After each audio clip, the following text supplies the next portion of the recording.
fly.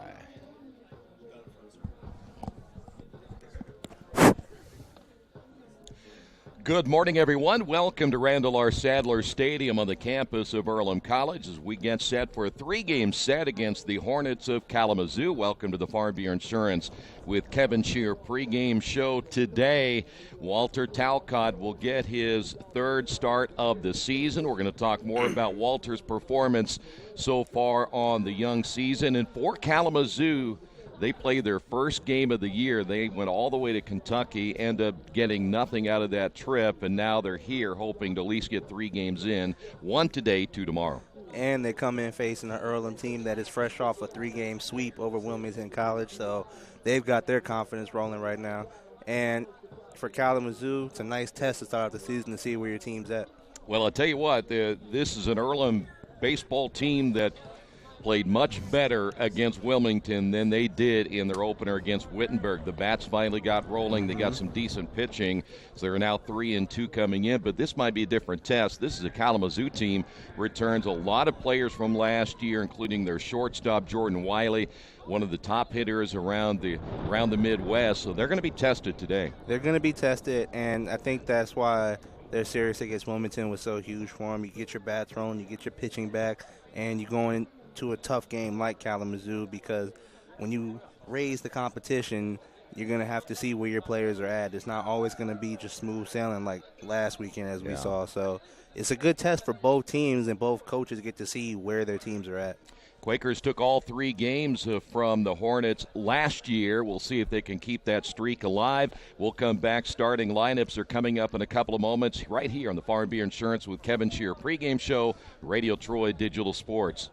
Some people are born lucky. Other people take luck into their own hands, avoid stepping on sidewalk cracks, and wouldn't dare walk under a ladder. But whether you're born with luck or make your own, when it comes to your insurance coverage, luck should have nothing to do with it. So talk to Indiana Farm Bureau Insurance today or visit them online at infarmbureau.com to purchase an auto policy. Indiana Farm Bureau Insurance. Stop knocking on wood. Questions about your coverage in Wayne County? Call 765-962-9548 and ask for me, Kevin Shear.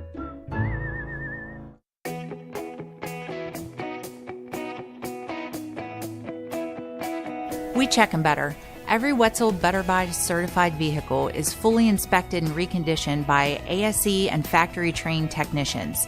And each Better Buy vehicle comes with a Carfax vehicle history report, so you know you can buy a vehicle with confidence. We back 'em better with a 3-day satisfaction guarantee. Every Wetzel Better Buy certified comes with a 3-day or 300-mile satisfaction guarantee. If you don't like it within that 3 days or 300 miles, just bring it back and we'll exchange it for a vehicle of equal value. Every Wetzel Better Buy certified vehicle comes with a 12-month, 12,000-mile warranty. We price them better. We have dedicated individuals searching the entire country for the highest quality, lowest price vehicles for our inventory. In today's competitive market, we're constantly monitoring vehicle values to ensure that we're offering the best prices possible. We guarantee that every Wetzel Better Buy vehicle is the highest quality used car or truck around. Our reconditioning process guarantees that you are getting a vehicle as close to brand new as possible, and our warranties back that up.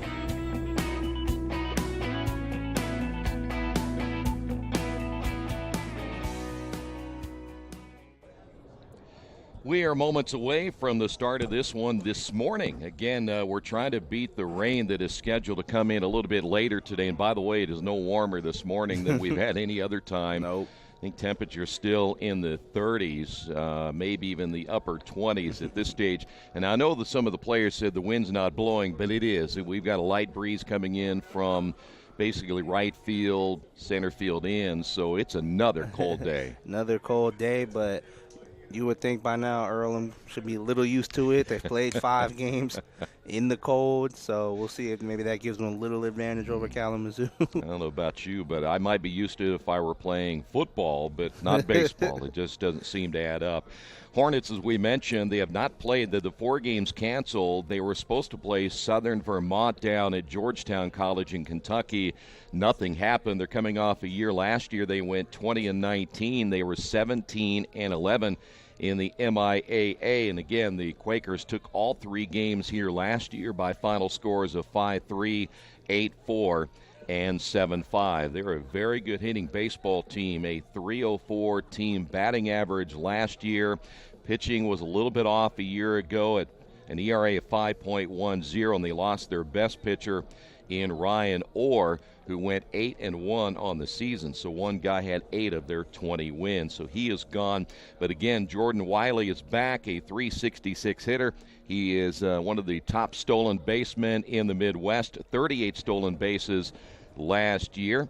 Chase Koselman is a .366 hitter, a home run, 26 runs driven in, and their catcher Alex Foltz at .325 last year, 2 home runs and 29 runs driven in. Stephen Leclerc at .309 last year. Those guys are all back. And the starting pitcher today, Jacob Gilhouse, went 3-4 last year. He was the second leading winning pitcher on the team 1 year ago, and he will get the start today for the Hornets. Here's how the Hornets will line up, leading things off, as you would expect, with those 38 stolen bases a year ago. Jordan Wiley, he'll be at shortstop. Stephen Leclerc batting second, he'll be at first base. Chase Koselman is the number 3 hitter. He's at third base. The cleanup hitter and catching, Alex Foltz. Hitting 5th in right field, Noah Hecht. The 6th hitter in the lineup, the designated hitter, Brendan Gosselin. Hitting 7th in left field, Blake Bean. Hitting 8th, the second baseman, Amani Kareem. And hitting 9th in center field will be Zach Priestash. And today, Jacob Gilhouse, again 3-4 last year for the Hornets. Quakers coming to 3-2 after sweeping that 3-game set against Wilmington. And again, the hitting did pick up in that contest in those 3 games. So the batting averages are going to look a whole lot better coming into this one. Isaiah Shake will lead things off. He'll be in center field. Addison Robertson went from a 0 batting average to 150 in that 3-game set. He will bat second and DH. Danny Dopp hitting third at third base. Austin Hatfield has provided some pop in the middle of that lineup. He'll be the cleanup hitter today. He'll be at first base. Brian Pinsor batting 5th. He's at shortstop. Robbie Shondell is hitting 6th in right field. Cameron McCabe hitting 7th in left field. Sam Sprocket hitting 8th at second base. And Cameron Whistle hitting 9th. And he is catching here this morning. Walter Talcott, again, making his 3rd start of the year. We'll give you his numbers coming up in just a few moments. There you have it. The table is now set. We will come back in just a few moments. The first pitch is on the way. This is the Farm Beer Insurance with Kevin Shear pregame show right here on Radio Troy Digital Sports. Wish me luck, wish me luck. We've all said it. Thing is, life doesn't run on luck. For most people, it takes careful planning. A lot more than, say, crossing your fingers or toes. So talk to Indiana Farm Bureau Insurance. Because as your life changes, your life insurance coverage should do the same. And when it comes to your coverage, luck should have nothing to do with it. Indiana Farm Bureau Insurance. Stop knocking on wood. Questions about your coverage in Wayne County? Call 765-962-9548 and ask for me, Kevin Shear. Big Boys Pizza is now open in Richmond, located at 1015 East Main Street, next door to the Civic Theater. The menu has great sandwiches, pasta, salads, and of course, pizza. Come dine in, carry out, or have your food delivered day or night, at home or at the office. Other locations are in Connorsville and Brookville. Bring in a sports ticket after any game and receive 10% off your purchase. Ticket must be dated for the same day as your purchase. Dine in, take out, or delivery, Big Boys Pizza. 765-488-0023. For the past 35 years, Van Vliet Insurance has built a reputation of bringing a personal touch. That's because at Van Vliet, it's all about you, your needs, your life, and our town. Along with providing quality coverage to individuals, families, and local businesses, we're proud of our community and the opportunity we have to protect your future within it. Van Vliet Insurance, an Erie Insurance representative. Hometown professionals at work for you. Kate's Cages is the #1 indoor training facility for baseball and softball in Richmond by far. With top flight instructors, you will learn how to play the game the right way. Everything from pitching, hitting, catching, and fielding. Kate's Cages will also have the opportunity to participate in triple play fall ball, the softball academy, individual and team camps, and individual private workouts. Kate's Cages Baseball and Softball Indoor Training Facility, 1366 Rose City Boulevard. Call 993-2353 for more information. At First Bank Richmond, we provide you with an excellent banking experience. Whether it's personal checking, savings, mortgage loans, consumer loans, retail lending, or trust and investments, you can count on First Bank Richmond. First Bank Richmond has been serving the Richmond area since 1887. For more information, give them a call at 962-2581 or go to their website at firstbankrichmond.com.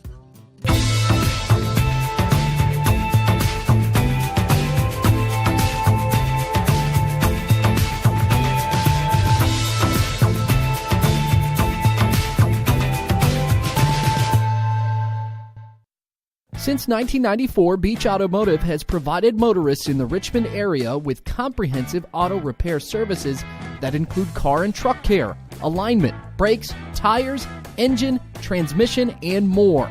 You'll be hard-pressed to find the same level of expertise that our auto mechanic specialists provide. For a high-performing vehicle, trust Beach Automotive. To learn more, call 765-966-8181. Beach Automotive, 110 East Main Street, Richmond. Well, we're back once again here at Randall R. Sadler Stadium, and another very, very cold day for baseball, and we're getting an early start. People are saying, well, you know, playing at 10 o'clock in the morning is probably not ideal, but we're moving it up because rain is expected to come in this afternoon, and I know that for Coach Sakasitz and even for Kalamazoo, they don't want to lose any more games. They got to get some of these games in. Now, I know Kalamazoo will be heading back south, but Earlham is going to be leaving tomorrow after the doubleheader. They head to Florida, and they got a long road trip to get down there, so they don't want to have any delays. And we'll make that road trip a lot better. Some wins in this series against Kalamazoo. Yeah, it certainly will. Well, I'll tell you what, Walter Talcott got off to a rough start. He was knocked around a little bit by Wittenberg in his first start. He has come back, had a much better start in game number 2 against Wilmington. He comes in with a 1-1 record in 11 innings, 17 strikeouts. He's given up just 2 walks, 7 earned runs, 13 hits. The numbers are a little bit skewed at this point, only because he got roughed up in game 1, but in game 2 he had 16 strikeouts, so you kind of balance it out. The team batting average against him at .295, his ERA at 5.73. But what did you see the difference between game 1 and game 2 for Walter? I thought game 1, he tried to force a lot of his pitches in the zone, and it just wasn't falling for him. I think also the wind maybe affected a little bit of the placing of some of his pitches. I thought the second game when he came out against Wilmington, he just looked so much more relaxed. And he had that focus in his eye like, I need to make up for what I did against the first game, and I think he did more than that with 16 strikeouts that game. Yeah, he was just absolutely spectacular in that contest, and that's what we've become, I guess, accustomed to with Walter over the years since his spectacular freshman season, and they're hoping he will do the same this year. All right, let's get a look at this Kalamazoo baseball team, a hitting lineup, as we said last year, that hit .304, and Jordan Wiley was one of those guys, .366 on the year, and you know, we talk about so much about Earlham. Other teams want to keep the Quakers off the base paths. This guy right here is really the one who gets things started for Kalamazoo. Well, with 38 stolen bases last year, I can understand why. So Wiley steps in, and we're set to go here this afternoon. A line drive into the gap in right center field. That's going to be extra bases unless the right fielder, Sean Dell, cuts it off, and he does. Tell you what, good start, but that's a great play by Sean Dell to get to that, hold him to a single. Exactly, because if he starts out the game with the double, you already put the Quakers in the situation of a man in scoring position off the first batter, and really nice play by Sean Dell out in right field. Well, one pitch, a base hit. Here's Stephen Leclerc, the first baseman, left-handed hitter, and the wind continues to blow. I know they said earlier it wasn't blowing. It is blowing now from right to left. So for the left-handed hitters, it's going to be a little bit of a rough afternoon. The stretch by Talcott, throw to first. Whistle is behind the plate today. Hatfield at first, Sprocket at second. Pinsura is at short. Danny Dopp down at third with McCabe, Shake, and Shondell from left to right in the Quaker outfield. Keep an eye on Wiley at first. Lights are on here, and he takes off immediately. Low throw, and there will not be an attempt at second base, and Wiley already off to a good start. He gets the stolen base, and Kalamazoo, just like that, has a runner in scoring position. That was a low pitch, hard for Whistle to handle that one, and knowing that you're going to have to get down there pretty quickly with Wiley. I'm not sure, even if it was a good pitch, Whistle would have got him. Yeah, he had a great tough jump, and he's got some speed on him. So Leclerc back in. The stretch by Walter. Checks the runner at second. The pitch. Good movement on the fastball in there for a strike. And the count is even at 1-1. It's going to be interesting. We're used to seeing the Quakers, the ones doing all the stealing on the base path. I haven't seen a guy or a team steal a lot on them. So Yeah, this is a little different lineup here today. Keep an eye on Wiley at second. He's been known to steal third. Here's the pitch on the outside corner for the strike. Well, here at Randall R. Sadler Stadium, it's 310 down the left field line, 325 down the right field line, 375 in the alleys, 390 dead center. It is not a ballpark where you're going to see a ton of home runs, even as small as it is, unless you get that wind coming out of the west. Stretch by Walter, the pitch on the way, low and inside. 2 balls and 2 strikes. Cloudy skies, and again, we're expecting rain. They want to get this one in today. It will be a 9-inning, 1 game, then 2 games tomorrow, beginning again at 10. And then see Earlham head to Florida. They will play on Tuesday. Here's the break-even pitch on the way, low and outside. And we will go 3 balls, 2 strikes. You know, Kalamazoo sounds a little excited to be playing finally. They have only been outside, I heard, once. And that was last night here. They've been inside the whole time. And can you blame them? I mean, baseball isn't designed for an inside sport. No. Full count, Walter's pitch. Down the line, base hit. That's a fair ball. Extra bases. Rounding third is Wiley. He will score. Leclerc in the slide at second base and a double, and it's 1-0. Well, that's quick. Very. And you're right. That team is extremely excited to be out playing today. And so far, the way they've started, you can't really tell they haven't played a game this season.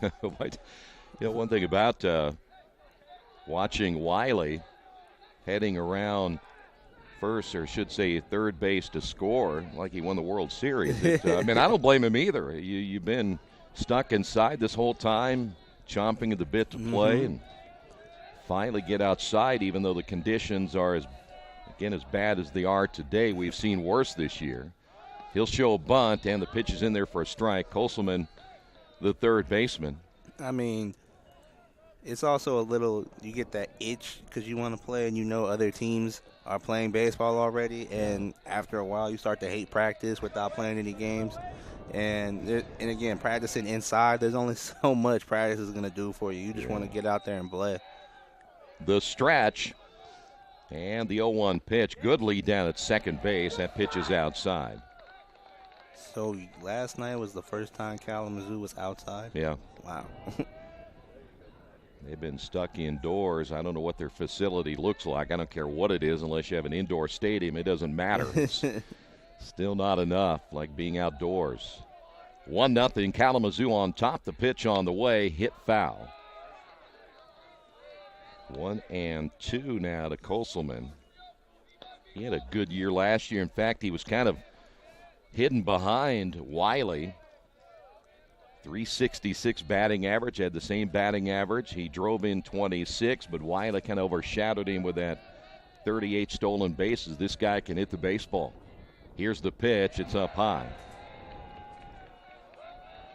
We were talking about Walter. I just don't think he likes pitching in cold weather. Now, you're wondering why is he still in the Midwest. I mean, You think he might have gone somewhere warm, but he's much better when it's warm. Definitely much better. And with the weather like it is today, it's so far starting to become proven fact. When it was somewhat warm last week, he did a lot better.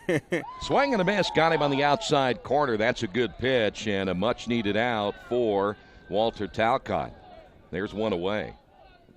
Now batting the catcher. That'll bring up now Alex Foltz. Last year, 325 on the year, 2 home runs. He drove in 29. The top middle of this order, very, very potent lineup for Kalamazoo, so you really need to be careful. Runner at second base is Leclerc. He picked up that RBI double, giving the Hornets the early 1-0 lead. Walter checks the runner, the pitch, hit foul, and that will go out of play to our right. So no balls and a strike as Foltz, one of the veterans on this team, a young man out of Warren, Michigan.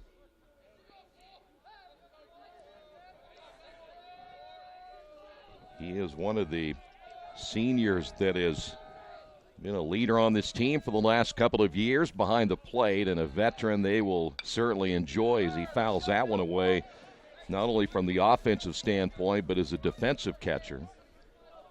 I think you go back to the Wittenberg series. Those opening series are tough, and Wilmington. But I think this series here really kind of gives you an idea where Earlham is. Exactly. And I thought Wittenberg was a very good team. Much respect to them. You can't really judge where your team is at the first series of the season. You know these guys are eager to play. And well, that pitch was in the dirt. I'll tell you what, Leclerc got a great jump. That's a stolen base, but that was stolen that time off Walter. But going back to Wittenberg, you know, you want to see where your team's at just to start off the season and see what you guys have to work on. And then against Wilmington, they came out and fixed some of the issues that they got. But against a really good team like Kalamazoo, exactly, you just get to see where your team is at. And in a way, it also kind of humbles your team a little bit after a 3-game sweep where it was honestly kind of easy for them over Wilmington. And, you know, your team is good to have confidence, but you can get a little too high. Yeah. And a team like Kalamazoo can come in, and if you're not 100% on your game, they'll quickly humble you. 2 balls, 2 strikes, runner at third after the Leclerc stolen base. That pitch way outside as Walter finds himself falling behind 3-2. And you can always tell when Walter overthrows. We've talked about that. He really pushes it hard, and generally to always be to the outside and generally in the dirt. So the whistle will have his work cut out for him if Walter's not in his mark. And you can now hear that wind picking up a little bit more. The stretch by Talcott. Runner gets the lead at third. The pitch is low for ball 4. And the one thing you don't want to have happen is turn this into a huge inning. No, not to start the game off. I mean, right now Kalamazoo has all the momentum right now, and Talcott just can't seem to find his rhythm right now. Noah Hecht will now step to the plate. The right fielder, the number 5 hitter, just one away again here in the top of the first inning. Leclerc down at third after the RBI double. Wiley opening things up with a base hit, a stolen base. He scored the run. And now Hecht will try to keep it going, and Walter would love nothing more than a ground ball double play right here. The stretch by Talcott in the pitch. Fastball on the inside corner, strike 1.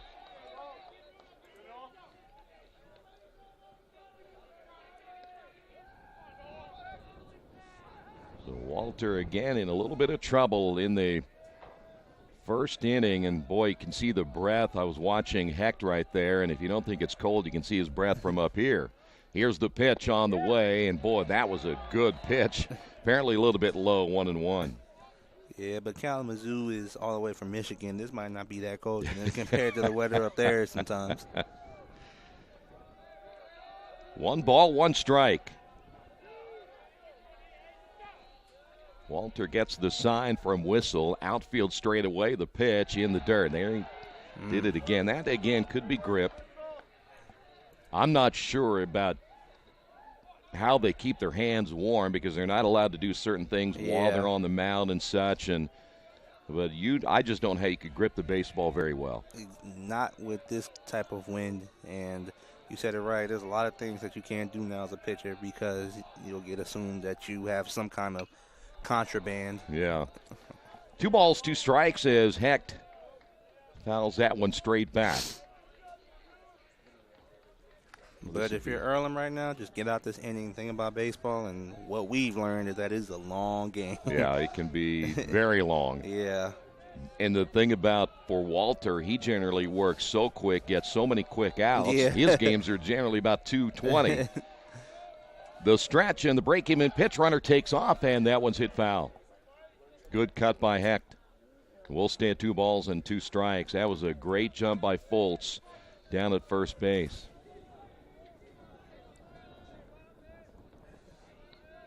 Well, this could either be a big inning or this could be an inning that's going to end and you're going to go, phew, that was close. And right now it's up to Talcott. Mm-hmm. Whistle sets up on the outside corner. The pitch popped up foul again, and that'll go out of play. And right now, Noah Hecht battling against Earlham's best here in the top of the first inning, and Walter Talcott. And we already have a second trip with fresh baseballs. So many foul balls hit at the stadium. Yeah.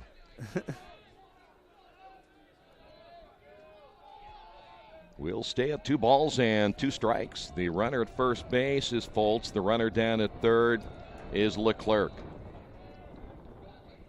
The wind picks up once again. The stretch of the pitch on the way, hit foul. I'll tell you what, Hecht is a little bit behind, but he continues to battle. Yes, he is. And we've seen in previous at-bats, in previous games, that people and batters who can just keep playing at the plate and keep protecting it usually wind up with good things, either a walk or a nice solid base hit. And Walter has thrown a bunch of pitches already here in the top of the first inning. He'll come set, the break-even pitch again just outside. Well, you can tell right now he's not getting that outside corner. We saw a pitch on the inside he didn't get, so he's going to have to be a little more fine here. Just going to have to find a way to adjust to what the umpire is calling, because each umpire is different. One may call that a strike, but just like this one is proven that he's not going to. The payout pitch on the way, and he lost him. Second walk of the inning, and the bases are now loaded. And just like we said, when you have an at-bat where you're battling with 2 strikes, 4 to 5 straight foul balls, usually that kind of at-bat will end up good in your team's favor. Visit to the mound while they talk. We'll talk about the Best Western Classic of Richmond. If you have family, friends coming to the Richmond area and they're looking for a place to stay, how about the Best Western Classic? You get the most amenities available, including indoor pool, fitness center, conference space, free buffet breakfast, free Wi-Fi, and, of course, a clean, quiet, comfortable room. Best Western Classic of Richmond, 533 West Eaton Pike. Now, Walter's been through this before. He's 3-year starter, and now what do you say to him? Do you go out there and just try to calm him down a little bit? Certainly his mechanics are a little bit off right now. How do you settle him down? I think you said it right. Give him some confidence, and you tell him that, okay, bases are loaded. Nobody's going to steal right here. You worry about this batter, hit your spots, and all we need is a ground ball right here, and we'll get out this inning. Trust your defense. This is the kind of pep talk that I'm sure Coach Sackles probably gave his pitcher. Brendan Gosselin will step in. The designated hitter. The pitch is outside. 1 ball, no strikes.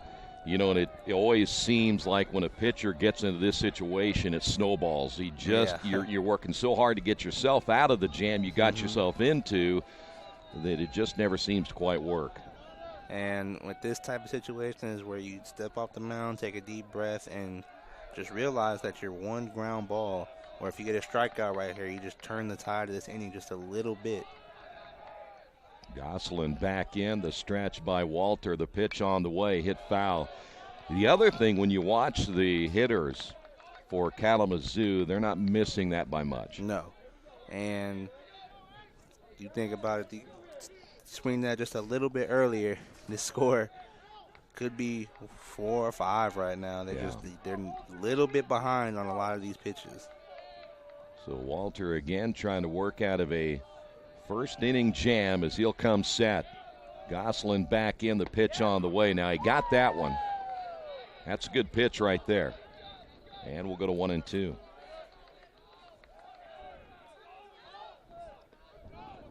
Well, this is a senior's opportunity, and that's what you expect seniors to do. When a guy like Walter Talcott's been through this so much in his career already, you expect nothing less, and so now they're going to leave it up to him to get out of it. Nobody in the bullpen yet. The pitch on the way, and it's outside. Now that is something that has been consistent so far here in the first inning, overthrowing. And Whistle's done a great job of not letting any of the balls get by him. He's doing a really good job of batting down every dirt ball that he's seen so far. Leclerc's been out there for a while. He's down at third. Folt's down at second base. Hecht is at first. Back-to-back walks. 2 hits in the inning and a run scored now for Kalamazoo as Talcott comes set. And the pitch on the way blows the fastball by him, and boy, did he need that strikeout. Yes. And again, just like Coach Sakovic probably told him to focus on this batter. You don't have to worry about runners stealing, and just trust your defense and trust your pitches. And on that at-bat, Walter trusted himself. You know, it's like you said, senior's been through it, and he came through with the strikeout. Now he just has to finish his inning without allowing any more damage. Blake Bean out of Farmington Hills, Michigan, a freshman. Now will step up with 2 away here in the top half of the first inning. Bases are loaded. Walter trying to get out of a jam here with those 2 outs. Time is called. Hornets have a good mixture on their roster of upperclassmen and pretty good freshman class coming in, and a lot of these guys are getting a chance to play, like many are for Earlham as freshmen. Well, this would be huge if Walter can get out of this with just 1 run given up. Boy, that's pretty good movement right there. That must have been low. Had to have been. 1 ball, no strikes. You'll every once in a while hear the fans down below us. We've got Kalamazoo on the left. They have all the tents. The Earlham fans are a little braver. They don't use tents. Nah. They just got a few blankets, and that's about it. The pitch on the way, and this is lined, and the shortstop dropped it. Pinsura flips on to second and got the out. Oh, my. That was close. So just 1 run in the inning. We will head to the bottom half of inning number 1 on the Wesley Bates Wealth Management scoreboard. Kalamazoo 1 and Earlham coming to bat. This is Earlham Baseball and Radio Troy Digital Sports. Georgia Direct is your one-stop source for floor coverings and decorating ideas for remodeling a home, office, kitchen, or bathroom. Their showroom offers quality products from Mohawk, Shaw, Armstrong, Craft Made, and many more. They proudly offer Richmond the best quality and variety of home design solutions at competitive prices. At Georgia Direct, their goal is to deliver an outstanding customer experience from selection through installation. Georgia Direct Carpets and Cabinets, 5200 National Road East, Richmond. After the unexpected, expect us. Indiana Farm Bureau Insurance of Fayette, Rush, Union, Decatur, and Shelby counties. Auto, home, life, renters, farm, crop, and business coverage. Coverage you need in a language you know. We take customer satisfaction seriously and don't take a cookie-cutter approach to your coverage. For more information, call 800-723-3276 or go to their website, in.farmbureau.com. Today's game being brought to you in part by your Richmond area Subways. Each day of the week, you can get a different 6-inch sub with no artificial flavors or colors. Only $3.50 every Friday, the tuna, Saturday, the Black Forest ham, and Sunday, the meatball marinara. Treat yourself at Subway. 4 locations in Richmond and Hagerstown. Subway, eat fresh. All right, Quakers get out of a huge mess in that first inning, giving up just the 1 run. They'll be up against Jacob Gilhouse. Gilhouse, 3-4 last year. He was second on the team in wins, and of course they were led last year by Ryan Orr, who went 8-1. So they've got a hole to fill at number 1, and right now looks like it'll be the right-hander Gilhouse, and well, facing an Earlham team that again hit much better against Wilmington, but Wilmington is a little bit different than what you're going to see in this Kalamazoo team. So from a hitting standpoint, what do they need to do today? Hitting standpoint, they need to do like they did against Wilmington, and I know you just said that it's going to be a little different team-wise, but I thought in the Wilmington series they did a really great job of getting their leadoff hitters on base, which allowed them to start stealing bases, and then the situation we've talked about all year, when runners get in scoring position, Earlham has to find a way to get them in. Yeah, and that's been a huge key, and Isaiah Shake in the 5 games so far this year leads the team in hits with 9. He's batting an even .500. He's put up some big numbers early. His slugging percentage at .667 and his on-base percentage at .591. So Shake has done his job at the top of the order, and the first pitch is low for a ball. It'll be Shake, Robertson, and Dopp. 1, 2, and 3 for the Quakers. Gilhouse set to throw, and the fastball hit down the line. That's a fair ball just inside the bag. Heading to second is Shake. The left fielder Bean finally getting to it. A stand-up double by Isaiah Shake, and a good start for the Quakers. Already in the first inning, we've seen 2 doubles hit down that third base line, just staying inside the bag for a fair ball. So now the Quakers have a man in scoring position. Here is Addison Robertson. Robertson now has his batting average at 150. And for those of you that don't know, he was 0 for 17, I believe, at one point, finally coming through in that Wilmington series. The pitch is on the way, and it's low for a ball. So 150 is actually a pretty big deal for Addison Robertson. Considering where he started, yeah. And let's see if that carries on in the Kalamazoo series, if he maybe found himself a little bit. The 1-0 pitch, a breaking ball, stays inside, 2-0. At first base, let's go back. Foltz again behind the plate. The veteran catcher, Leclerc, is at first. Kareem at second. Wiley's at short. Koselman is at third. Bean, Price-Stash, and Hecht in the outfield left to right. Stretched by Gilhouse on the pitch. Hit well. Third baseman diving. Koselman makes the play. Throw to first. And the first baseman, Leclerc, able to dig that one up off the turf. That's a great play by Leclerc. Really nice play. And even a nice play from Koselman on the diving stop. Because if that gets by, Shake scores. So now the Quakers will bring Danny Dopp to the plate. Dopp at .214 on the year. He has driven into. Danny had gotten a hit on the elbow earlier in the year as that breaking pitch in there for strike 1. It appears he is back now.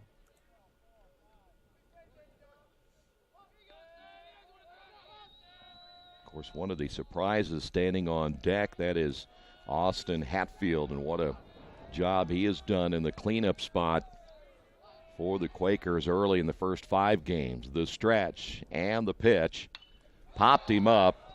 Looks like that's going to sail out of play if Foltz will give it a look. So Danny quickly behind it. No balls, 2 strikes.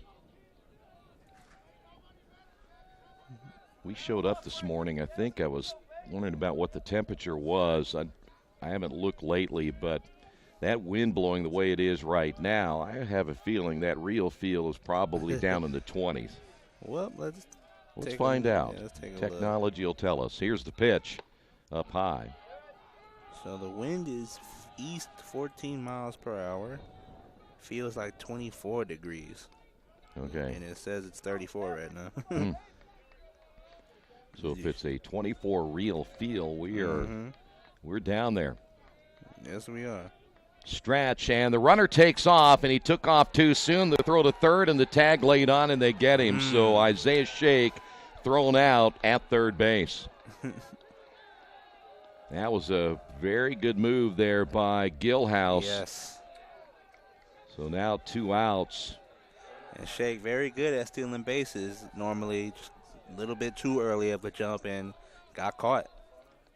So now the Quakers potentially running themselves out of this inning as Dopp at the plate at 1-2, and the pitch is a breaking ball. Now, time apparently was called, but I don't think that they gave Dopp time. Or now you see the catcher, Foltz, talking with the home plate umpire.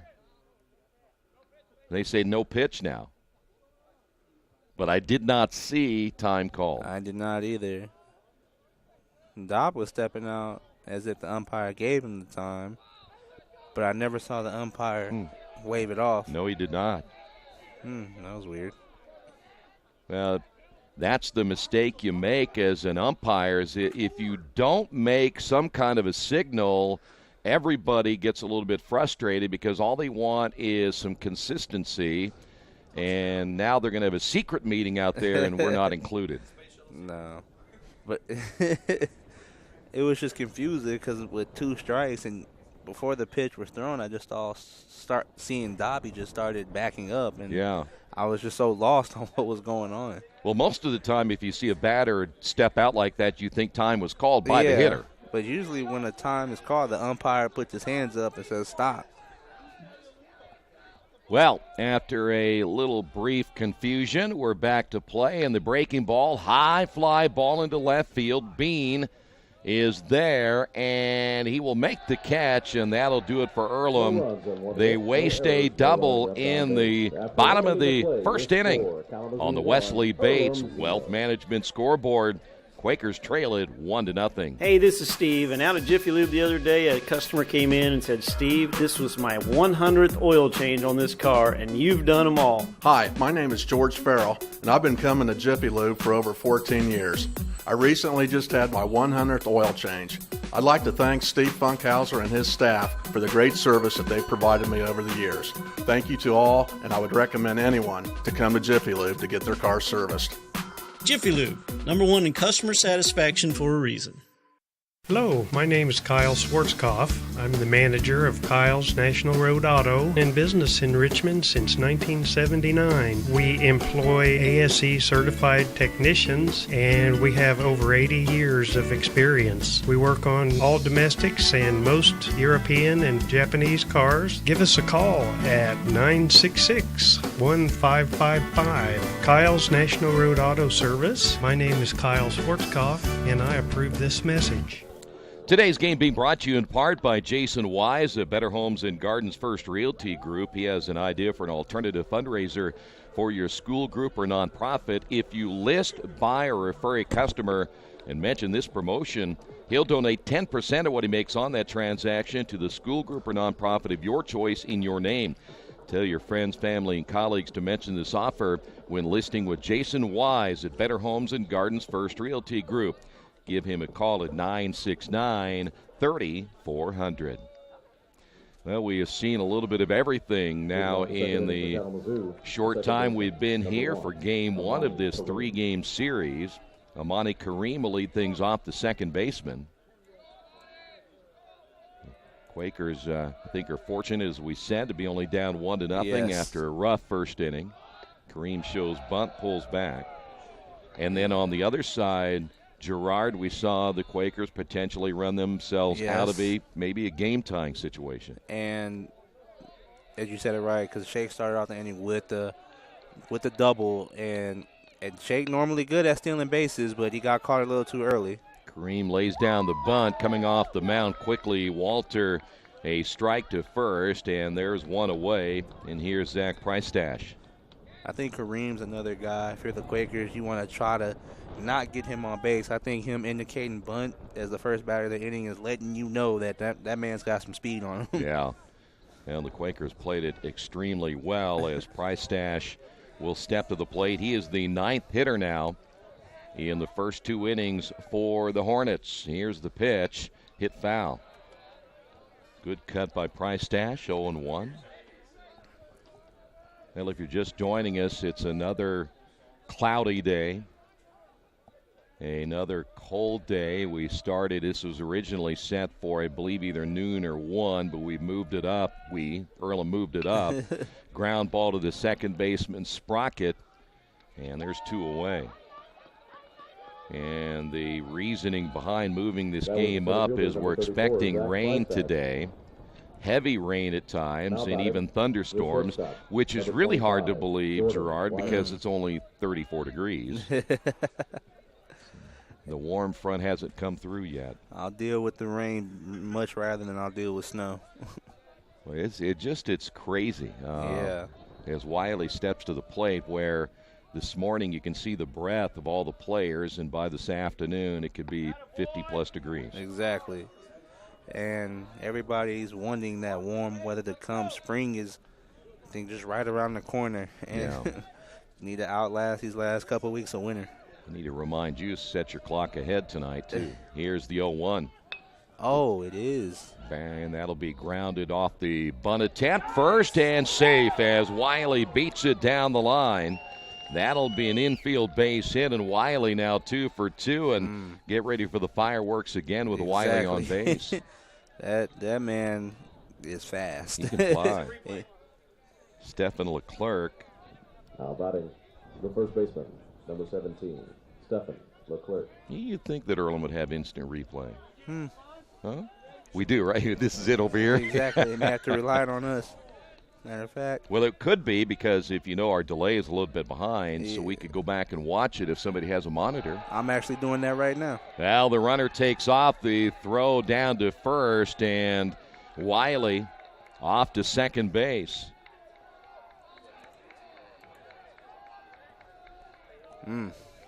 So now Wiley in scoring position.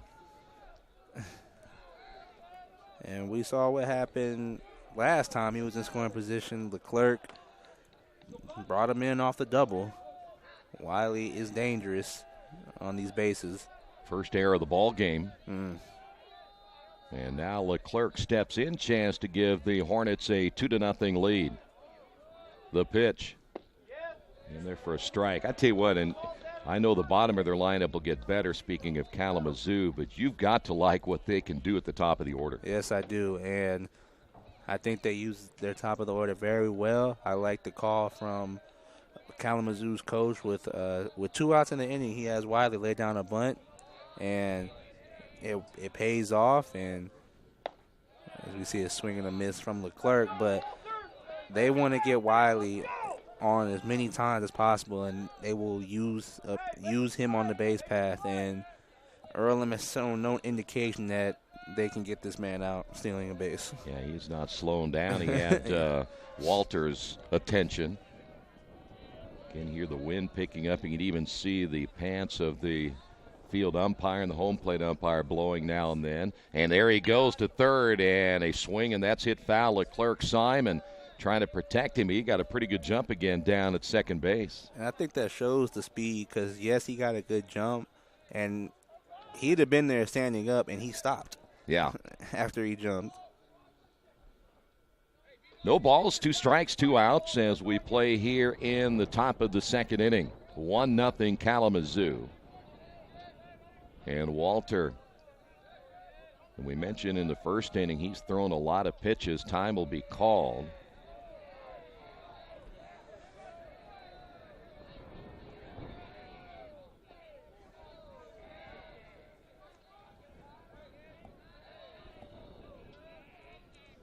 Walter set to throw as Leclerc back in as well. The stretch.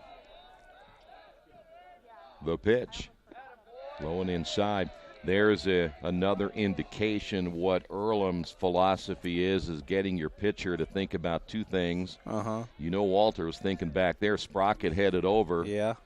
And then Walter misses on the pitch, and it wasn't even close. Well, I think if you're Talcott, you got 2 outs and it's a 1-2 count. I think you just need to focus on this batter and try to strike him out, and you get out the inning. I wouldn't worry too much about Wiley. Walter again, double look back at second of the pitch. Hit foul. We will stay at 1 ball and 2 strikes.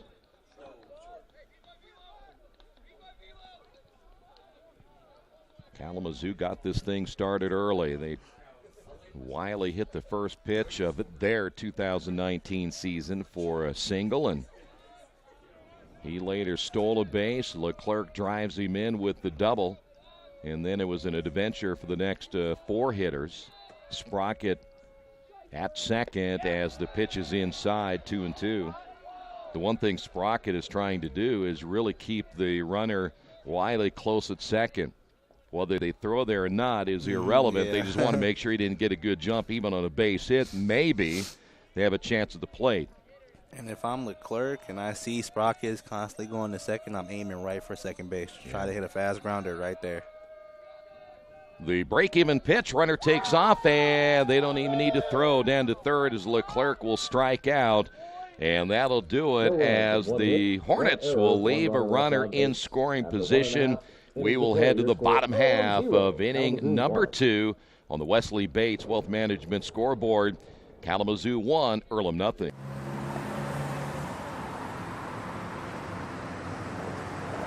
I got this.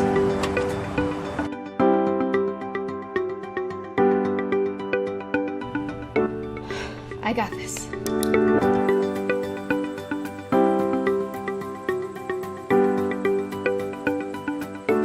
I got this. At Harrington Hogue, we believe your life belongs to you. That's why we work hard to make sure that your insurance coverage is the last thing you have to worry about. So when it comes to keeping you protected, We got this.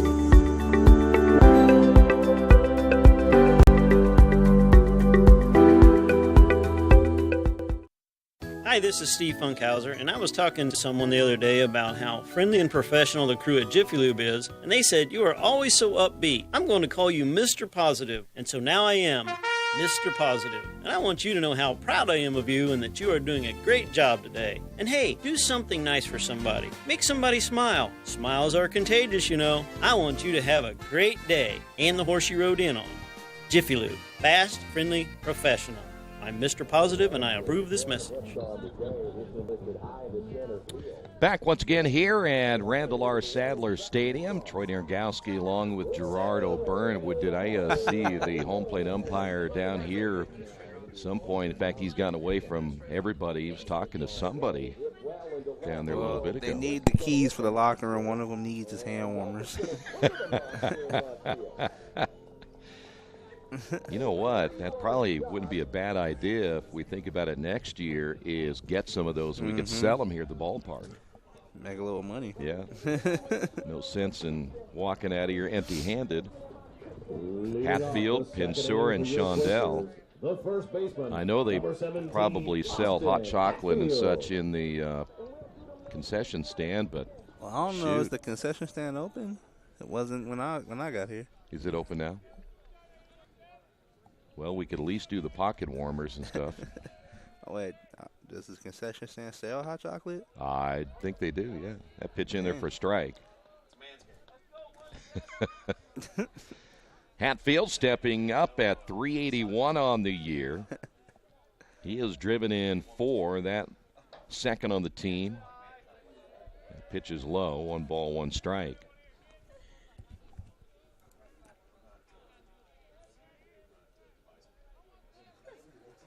Hatfield with the .562 slugging percentage as well. Takes the pitch low and outside. 2 balls and a strike.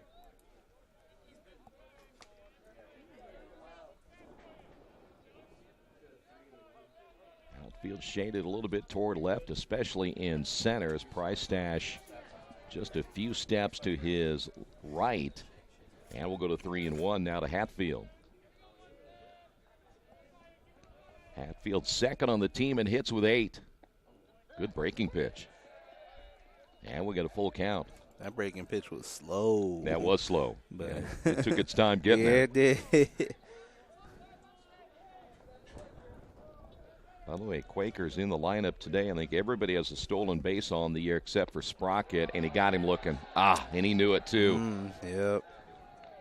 So Hatfield strikes out. There's 1 away. He was looking fastball. He got a breaking pitch or maybe even a changeup right there. Here's Pinsura. The shortstop, number 4, Brian Pinsura. Yeah, you look at Shake has 5. Robertson with 4. 2 by Dopp. 2 by Hatfield. Pinsura has 5. What's odd about everybody in the lineup, nobody has been caught stealing in this lineup. 8 out of 9. That one tapped in front of the plate. Fultz will throw on down to first, and there's quickly 2 away.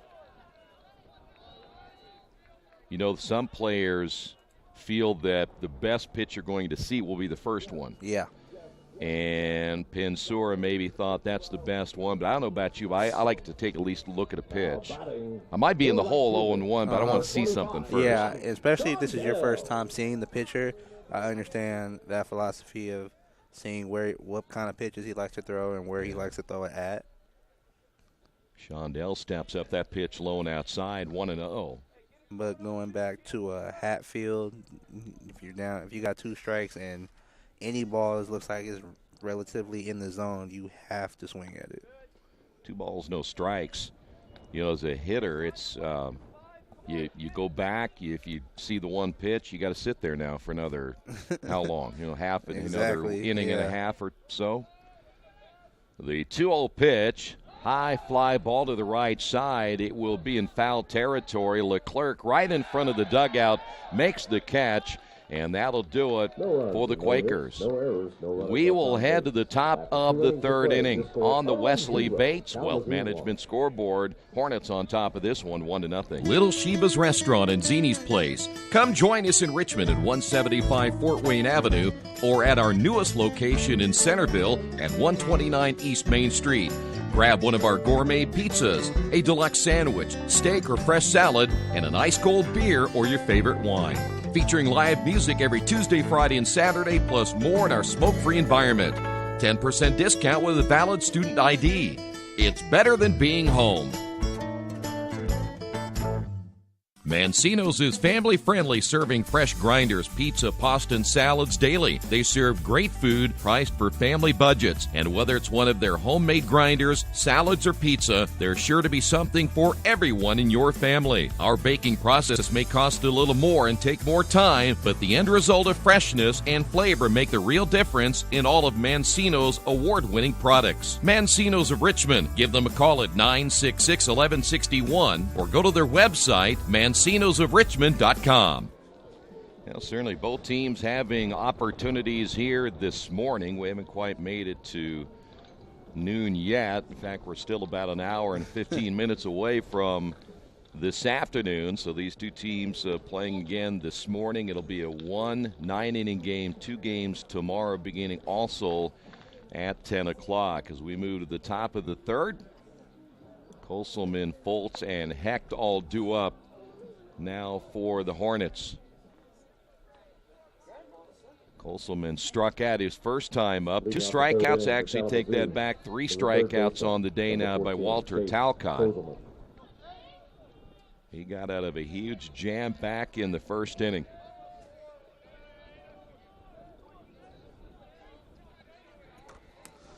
Walter gets the sign from Whistle. And the pitch on the inside corner for strike.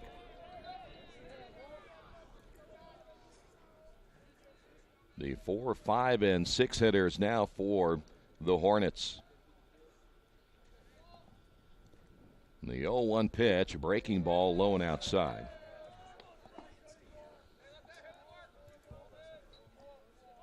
Count is even at 1-1.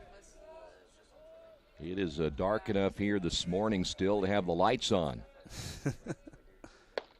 Fastball up high, 2-1. I don't remember a beginning of a baseball season, even here, where we've had such struggles with the weather on such a consistent basis. Here's the 2-1 pitch. That caught the inside corner, 2-2. Earlham will drive all the way down to Florida to get set for their first game coming up on Tuesday. They'll play 4 games. Break-even pitch on the way. Got him. Good pitch right there. Yes, it was. Koselman. Nice pitch. Struck out twice. Now batting the catcher. Talcott finding himself a little bit, having a little better grip on the baseballs, getting his pitches in the strike zone. Here is Foltz. Foltz walked, left stranded at second back in the 1st inning.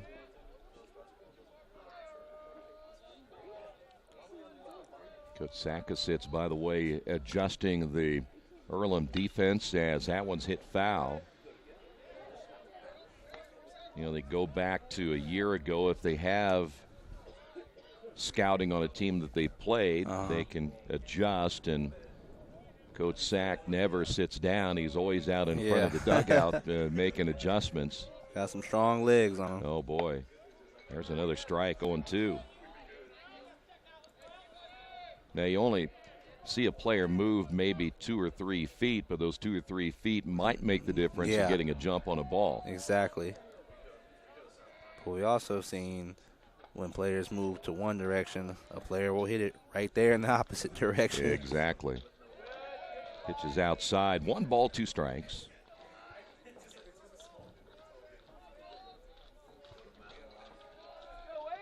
Earlham so far just 1 base hit. That was the double in the bottom of the first inning by Isaiah Shake. That pitch up high, 2-2.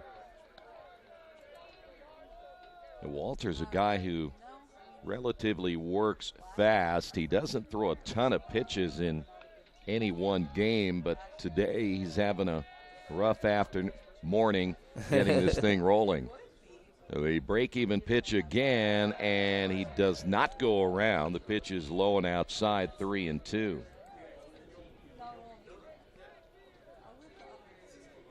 One thing I like about Whistle, and we talked about him in previous games, his defensive ability behind the plate. He stops a lot of those balls that come off that turf. Yes, and he's done a great job of that today.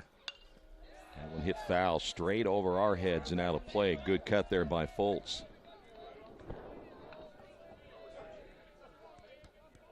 We're in the top of inning number 3 here at Randall R. Sadler Stadium on another cold day for college baseball. The payoff pitch on the way. Good cut again. We are, by the way, next week, of course, they'll be down in Florida. It gets nicer next week, it figures. We could see 70, I understand, next week. I think maybe that's the break now. This is the last stretch of really cold weather we're going to have. 70. He wished I was 70. Ground ball toward the shortstop. Pinsura charging, and the throw to first in time, 2 away. He could take a little extra time with Foltz being a catcher. Doesn't run particularly well. And here's Noah Hecht. The right fielder, number 22, Noah Hecht.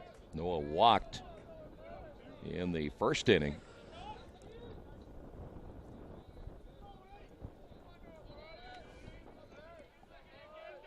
And so far, the way the game has gone, you would think Earlham would be down so much more than just 1 run. Yeah, it hasn't felt good since we've started, but that really does give you an indication. It's a strange game. I mean, here is the Big Ten tournament, women's tournament yesterday. What was kind of odd, one team in the third quarter shot 18%. Wow. That's hit foul. The other team shot 82% in the third quarter. I have never seen such a difference in shooting percentages in any game. No. And there's no way you can explain it. But every time I was, by the way, the count 1 ball, 1 strike. Every time you ask the head coach, and she didn't have an explanation for it either, so it's kind of weird. That pitch outside, 2 balls and a strike. Sometimes shots just aren't falling for you. No. And sometimes for one team, you can't do nothing but make a shot. But at the collegiate level in the Big Ten, you're talking about 2 teams, Michigan State and Maryland, are both pretty good. Yeah. Just didn't make any sense. 2 balls and a strike now to Hecht, and the pitch. Boy, that's pretty, right down the middle. Yes, it was. Well, so far, Walter has not had a 1-2-3 inning. Let's see if he can finish off Hecht right here. Left fielder McCabe is going to come in a couple of steps. Talcott with the sign and the pitch. That one bounced in the dirt. 3-2. That has been a pretty regular thing today. Yeah. Over grips, overthrows, and it bounces in front of the plate and generally to the outside in the other batter's box.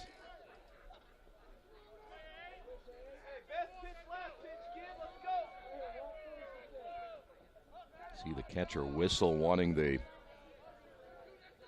pitching coach to go through the set of signs once again for Walter.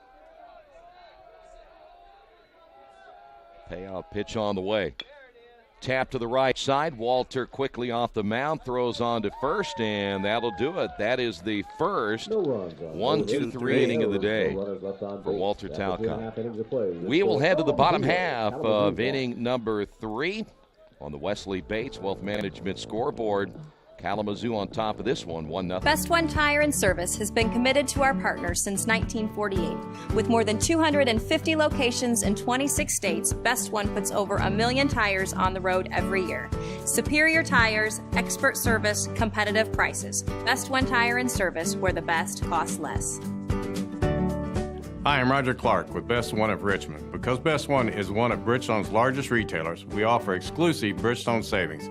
Visit us in Richmond to save on Bridgestone tires today.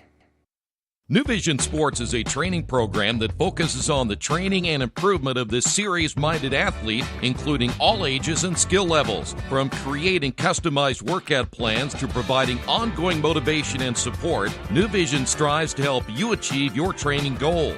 Their trainers use a variety of effective workout plans based on your specific goals. New Vision Sports, 977-5831, or go to their website, newvisionsports.com. That's New Vision Sports with a Z.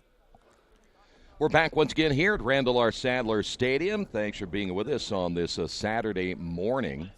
We will head to the bottom of the third. McCabe, Sprocket, and Whistle finally getting a chance to hit here in the third. We do want to tell everyone there's a lot of illegalities going on in this press box about 3 people down that you and I don't appreciate too much. Nah, not at all. Might be a can of you-know-what coming up a little bit later for the public address announcer. Exactly. Now, so far, Gilhouse holding the Quakers in check with just the one base hit, the double by Isaiah Shake, and it'll be McCabe to lead things off.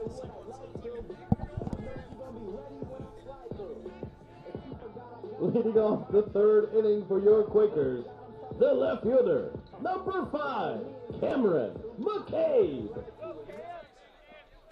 Here's McCabe, who will step up to the plate for the first time, hitting .417 on the year. He leads the team in runs driven in with 5, and the pitch is high and inside, 1-0.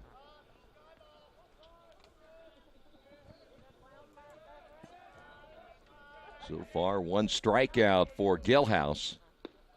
Swing and a miss.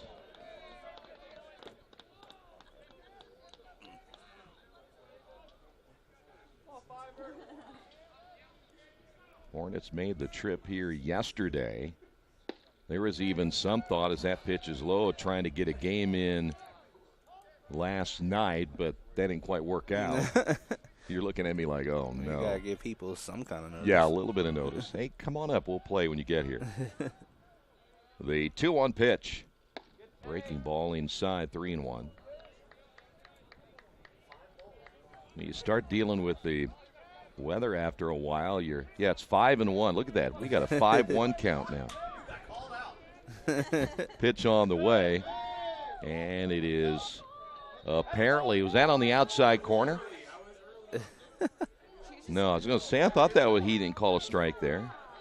It was the 5-1 count that got people confused. Hey, throwing everybody off. Yeah. Can you imagine how long a baseball game would last if you had you could go instead of walking on 4, you could walk on 6. Man.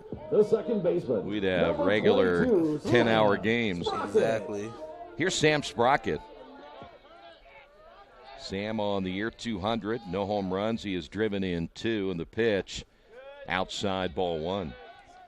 But, hey, Earlham gets its leadoff hitter on base, no out, so see if they can somehow get him around the base path and tie this game up. Third baseman Colselman coming in close. Low throw, tag laid on, not in time to get McCabe.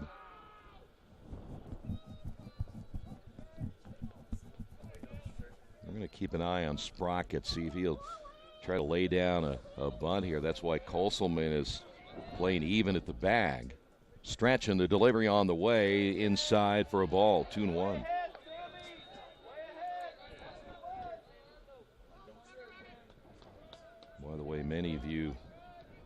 here in the state of Indiana. We are now in the boys state basketball playoffs, and we're watching basketball and baseball at the same time. That pitch inside corner for strike, 2-1. They usually play really 10 a.m. regional playoff games. Then they play again later. The winner plays later today. Oh, they do 2 in one? Yeah, regionals. Okay, yeah, they don't do that in Cali. Yeah, regionals the tough one. Then it's single the rest of the way. Throw to first again.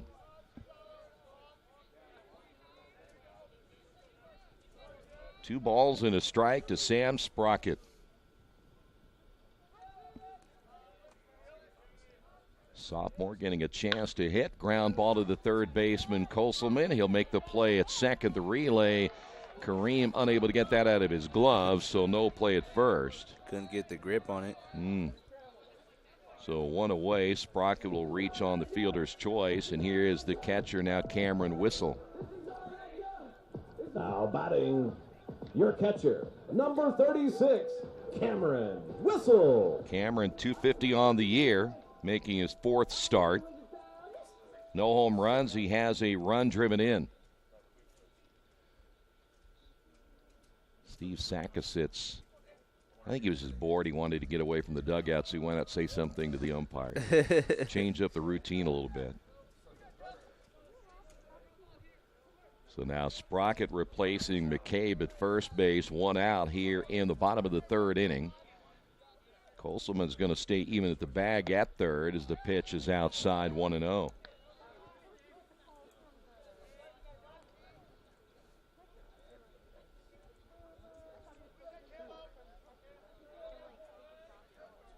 Gilhouse will come set, throw to first, and again, high throw, not in time. That was a really big lead that time by Sprocket either.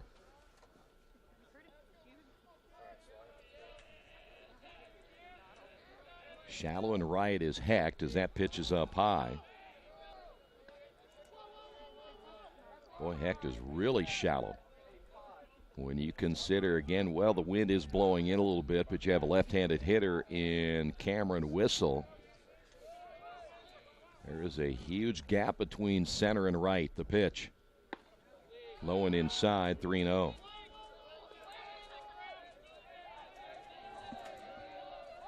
Well, now let's see if the Quaker hitters can take advantage of the struggles now by the right-hander Gilhouse.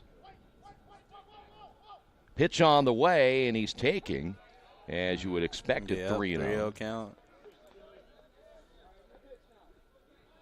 I think Coach Sackositz would flip a gasket if you swung on a 3-0 count, and maybe it led to a double play.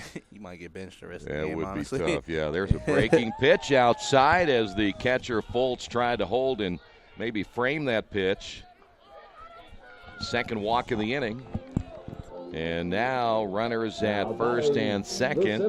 Here's Isaiah Shake. Isaiah Shake.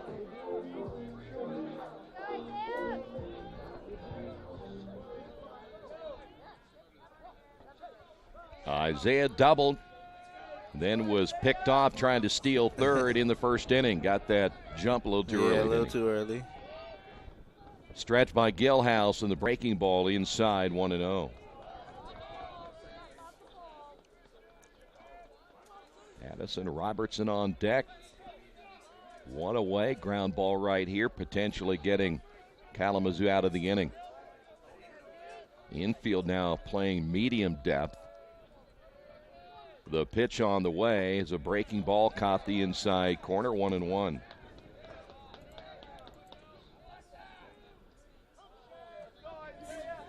You know, you look at the way that this game has gone so far, you'd think this was a much higher scoring game, but it has not been, just 1-0. Well, I mean, Kalamazoo had a chance early.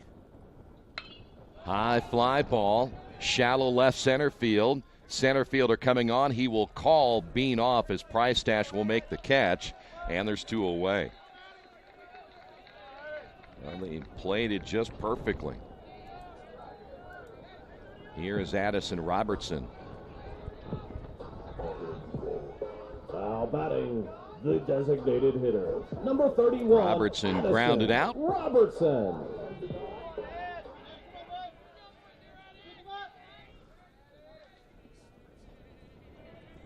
Now Gilhouse one away from potentially getting out of this inning. He'll turn and bluff the runner back at second. That is Sam Sprocket.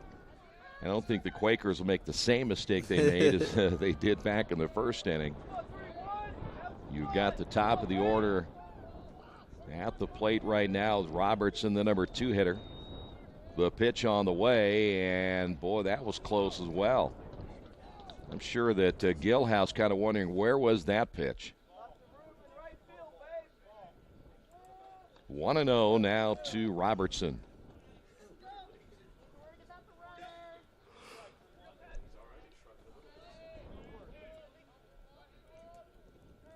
The stretch by Gilhouse, check of the runner at second. And the pitch. Good breaking ball. Yes, it was. Just a little low, though.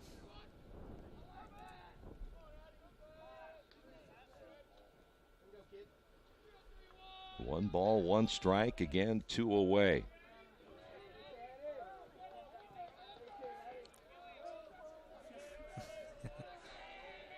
And the delivery.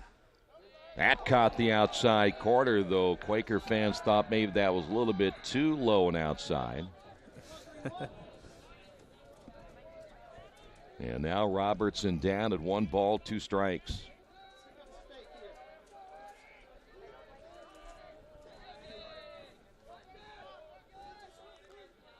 The stretch by Gilhouse. He will turn. Nobody there.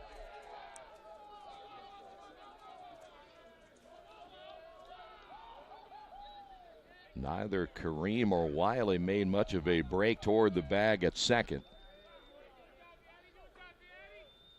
So now Gilhouse gets the sign from Fultz, and the pitch up high. 2 balls, 2 strikes. Sprocket at second, whistles at first.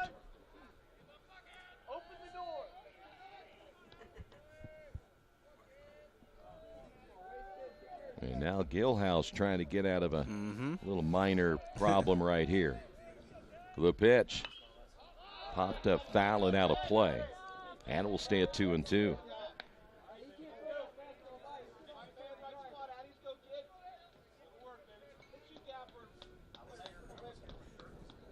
Quakers trail at 1-0 as we play here in the bottom half of inning number 3. Both runners will get leads at first and second as Gilhouse gets the sign from Fultz. He'll come set.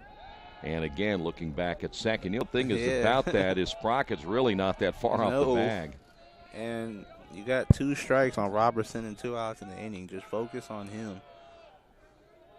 Yeah, you could make a really big mistake right here as Robertson has gotten that bat going a little bit. Yeah. The pitch on the way, lined into left field, base hit, rounding third is Sprocket, and the throw is way off the mark. It's cut off by Koselman, or is that Wiley? Wiley comes over to cut it off, and you made the mistake to Addison Robertson, and he drives in the tying run. I thought he put too much focus into Sprocket at second and not enough into Robertson at the plate. And just like you said, he made a mistake. He left the pitch hanging, and Robertson got it. So Robertson drives in the run. Runner still at first and second. Here's Danny Dopp. The pitch by Gilhouse and a breaking ball that stays inside. 1-0. Danny 0 for 1 today. Wilmington. Kalamazoo with 3 base hits. Earlham with 2. Stretch by Gilhouse. The pitch on the way is a breaking ball that stays high. 2 balls, no strikes.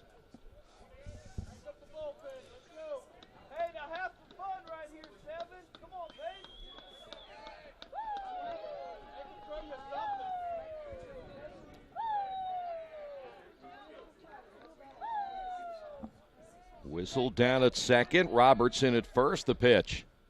And it's low. And how things can change so quickly as now there is a left-hander starting to warm up for the Hornets. 3-0 to Dopp.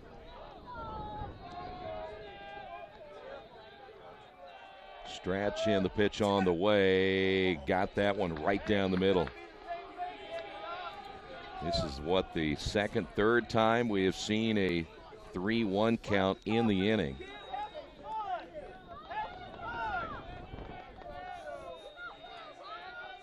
Gilhouse a little longer look to Fultz. The pitch. Fly ball into right field.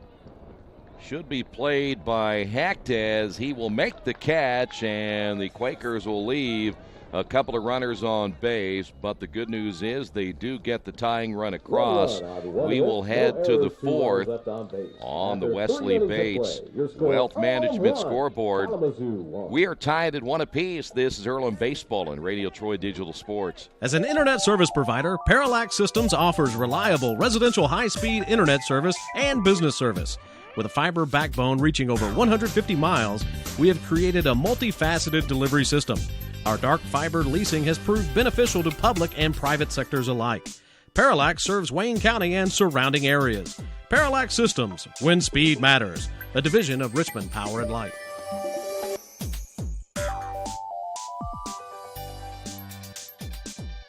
At the Reed Orthopedic Center, our physicians and support team devote themselves to helping you return to a healthy and active lifestyle. Our expertise includes shoulder, elbow, foot, ankle, hand, wrist, hip, and knee injuries, as well as pain management and rehabilitation, and school athletic training programs and sports medicine. We are committed to providing you with the best possible orthopedic treatment that we can. To request an appointment at the Reed Orthopedic Center, call 765-935-8905.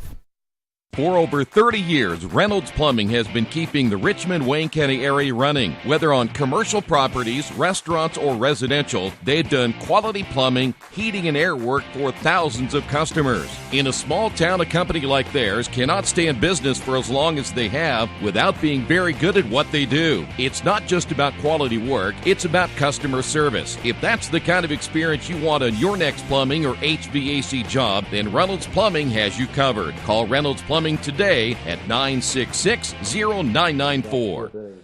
Welcome back to Randall R. Sadler Stadium, Earlham College Baseball. Earlham just tied Kalamazoo 1-1 off a base hit from Addison Robertson, and Robertson has really found his at-bat the last few games after starting 0-17 to start off the season. Talcott still on the mound, and his first pitch of the at-bat will be ball one. And at the plate for Kalamazoo is the designated hitter number 9, Brendan Gosselin. Gosselin struck out his first time up. Talcott's pitch will be inside off of Whistle's glove for ball 2, so a quick 2-0 count. And as you said last inning, that was the first 1-2-3 inning for the Quakers. So let's see after that and after tying the game up at 1 if they can build off that momentum and Talcott can still continue rolling. Talcott, he gets Gosselin to hit a grounder up the middle. Pensura's there, and he makes the play at first base for out number 1. Nice jump on the ball for Pensura. It was a little slow grounder, and quick out for Earlham to start off the 4th. Boy, you talk about the way he started. Speaking of Walter, gives up the base hit in the second, and now he's set down 5 in a row. Mm-hmm. And again, I think that first inning when it was 1 out and bases loaded, I thought that was huge, just getting out with only 1 run.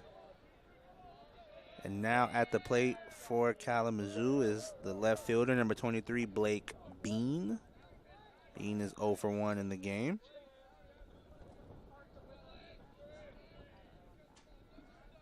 Talcott receives a signal from Whistle, and his pitch at the plate will be strike 1. Bean showed bunt at the last second, but pulled back.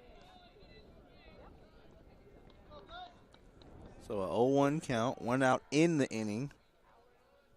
Talcott has really settled down since that rough first inning, as you just said, Troy, 5 outs in a row.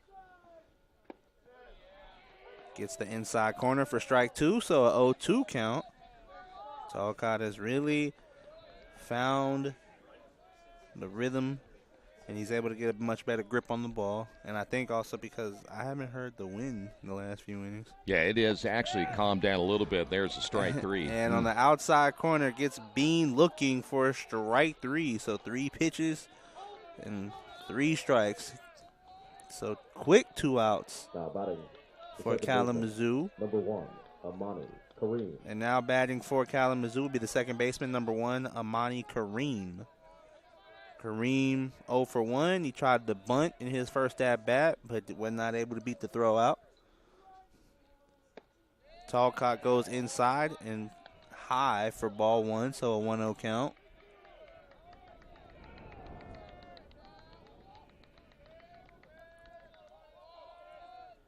Two outs in the inning. Talcott goes right down the middle for strike 1, so he evens the count at 1-1.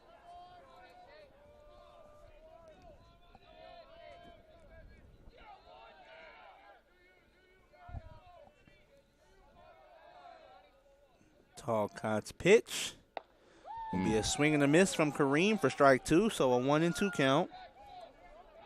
I don't know what they, and again, he's been around a while. You don't have to say a whole lot to Walter, but I think they probably gave him a little bit of confidence knowing how he got out of that first inning the way he did. And yeah, I thought that was a good opportunity for Kalamazoo to really set the tone for the game and really get into Walter's head that by being able to put 4 or 5 runs up in the first inning. So, and I think they know that. They know that too, that they let one get away. They did.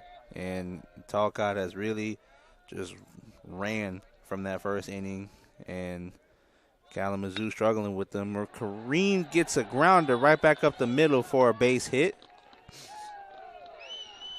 So first hit of the inning for Kalamazoo, and first hit of the 2019 season for Amani Kareem. Number 34, Zach Price-Dash. And center fielder Zach Price-Dash will step up to the plate for Kalamazoo. He is also 0 for 1 in the game.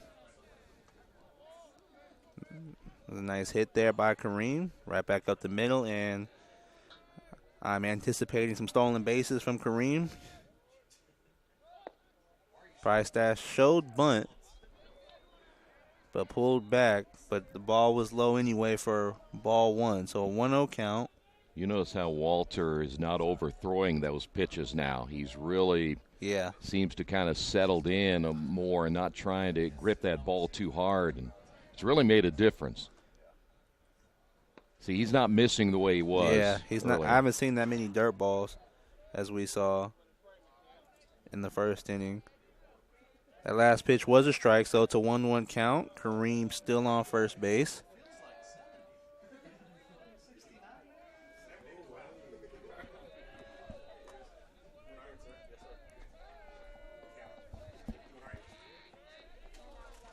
Do have a timeout in action. Price-Dash stepped out the batter's box. Kareem still on first base. And Kareem does have some speed, so again, anticipating a stolen base. Price-Dash gets it back up to right field, just past the second baseman for another Kalamazoo base hit. So with 2 outs in the inning, Kalamazoo makes it a little interesting by getting runners on first and second with back-to-back base hits. And that will send number 25, Jordan Wiley, back up to the plate, and he is 2 for 2 in today's game. Difference between a ground ball out for Price-Dash and a base hit to right field is he didn't try to pull it, went with it, pitch was on the outside, and just easily took it that way. Too many hitters try to adjust. Next thing you know, they just ground out easily, but not for Price-Dash. So Kalamazoo looking for a 2-out rally. Oh. That ball gets by whistle, and both runners will advance. So now runners on second and third for Kalamazoo, and a 1-0 count for Wiley at the plate. And this inning was going so good for Earlham. Now it's turned around in Kalamazoo's favor with the opportunity to bring in a few runs off a base hit. Well, apparently we spoke too soon. He held that one again too long. So now Walter has an area, has a wild pitch. And you've got one of the better hitters in Wiley standing at the plate. Exactly. And You're Kalamazoo. This is the one hitter you want to have up in this situation.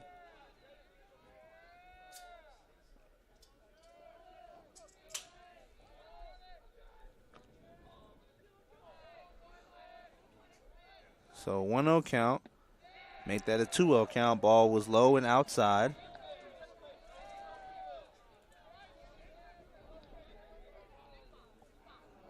Boy, the one thing you don't want to see happen here, and we see this a lot, Yes. 2 outs in an inning, and here we go. 2 outs, you relax a little bit. Next thing you know, a couple of base hits, a pass ball, and you find yourself in a jam. Yeah. Talcott's pitch is low and outside again.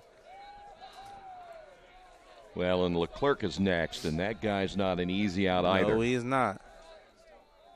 But if I'm Wiley, I tell you what, you're back to the same thing. If he swings or anything here, yeah, that's a huge mistake. Do you think Talcott is, in a way, purposely pitching away from Wiley? Maybe trying to get him to chase, but I mean, I don't think so. I think he's going to go after him, but yeah, I don't think you mess with that part. Yeah, I know first base is open, but load him up for Leclerc, I don't think I'd like to do that. That ball in there for strike one, so a 3-1 count for Wiley. Still 2 outs in the inning. The thing that bugs me about Leclerc is he was a left-handed hitter, and so the odds are a little bit more in his favor against a right-hander. Oh, my. That ball ends up being a strike. Wiley thought it was ball 4. So now Talcott has battled back for a full count with 2 outs in the inning. Shoot, I thought Wiley was going to go all the way down to first base. He was pretty sure that was a ball, wasn't he?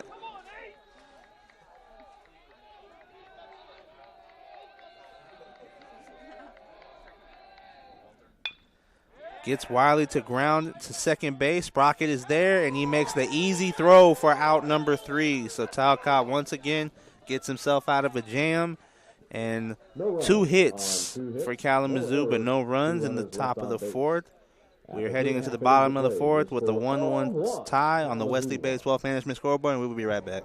Mendenhall's True Value in Richmond is your local source for the things you need at home or your business every day. Everything from hardware, tools, carpet cleaner rentals, window and screen repair, lawn and garden supplies, as well as hunting and fishing licenses. It's all in one place at Mendenhall's True Value Hardware, right around the corner at 125 Southwest 5th Street in Richmond. Give them a call for more information at 962-4842. Today's game is being brought to you by Tri-County Awards in Richmond. Customized awards and quality engraving services. When you come to Tri-County Awards, you'll get nothing but the best customer service. We take pride in our prompt service and easy availability. Celebrate success with a gorgeous medal, trophy, or plaque from Tri-County Awards. We've been crafting awards since 1972. Choose from a wide variety of designs and styles. We're a locally owned and family-operated business. Tri-County Awards, 1001 South East Street in Richmond. Welcome back to Randall R. Sadler Stadium, Earlham College Baseball, going into the bottom of the 4th inning. It is a 1-1 game. Earlham evened up the score in the previous inning off of Addison Robertson single. Talcott was able to get himself out of a jam. Kalamazoo had a couple base hits with 2 outs in the previous inning, and they were able to get Wiley to ground out. So nice break for Earlham. And leading off the inning for the Quakers will be the first baseman, number 17, Austin Hatfield. Hatfield is 0 for 1 in today's game with the strikeout. He went down looking off Gilhouse's breaking ball. Leading off the 4th inning for your Quakers. Gilhouse still at the mound for Kalamazoo, but there is a warm-up pitcher in the bullpen for Kalamazoo. Nobody in for the Quakers. Gilhouse's first pitch will be in there for strike 1. So a 0-1 count for Hatfield, and Hatfield is batting .364. Gilhouse's pitch will be low for ball 1, so a 1-1 count.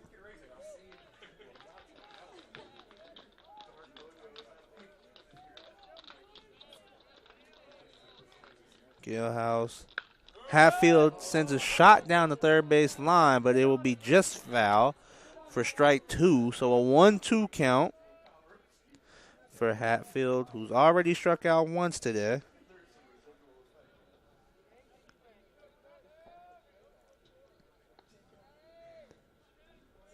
On deck for the Quakers is Pensura. Gillhouse with the pitch, and Hatfield will foul it off down the right field line this time to stay alive. Nice job protecting. No outs in the inning. Only 2 hits in the game so far for Earlham, but one of those hits drove in a run. And again, just the way the game has been going, you would think Kalamazoo is just up a lot more. A small pop fly hit to Kareem at second, and he makes the grab for out number 1. So a quick out. And Brian Pensura, the shortstop, will step up to the plate for the Quakers. You know, we knew this would be different today, as we said earlier, just from the standpoint that Wilmington, their pitching staff, not quite what you're going to see with Kalamazoo, and especially with Gillhouse today. I mean, he was 3-4 last year, but he was always the number 2 guy. He's the number 1 guy this year. You can see generally has pretty good stuff. Yep. How many walks does he have? 2 walks, and that came in that rough third inning. Mm-hmm. But other than that, he's been pretty sharp today. He hasn't been bad today. And this pitch will be outside for ball 2. But that all happened from that first inning. Yeah. Kalamazoo had an opportunity to start off maybe up 3-4, 5-0, bases loaded with 1 out and one run in the inning already, and let it slip away. Gillhouse's pitch outside for ball 3. So 3-0 count for Pensura. And you see how this at-bat Pensura didn't swing at the first pitch. Yeah. That ball is in there for a strike. So a 3-1 count. But that was a long wait. Yeah, I'm sure it was. And feel like that if you go up there and get out on the first pitch, you don't even feel like you're at bat at all. Yeah. Pensura fouls that one off for strike 2. So Gillhouse has battled back for a full count for Pensura. 1 out in the inning.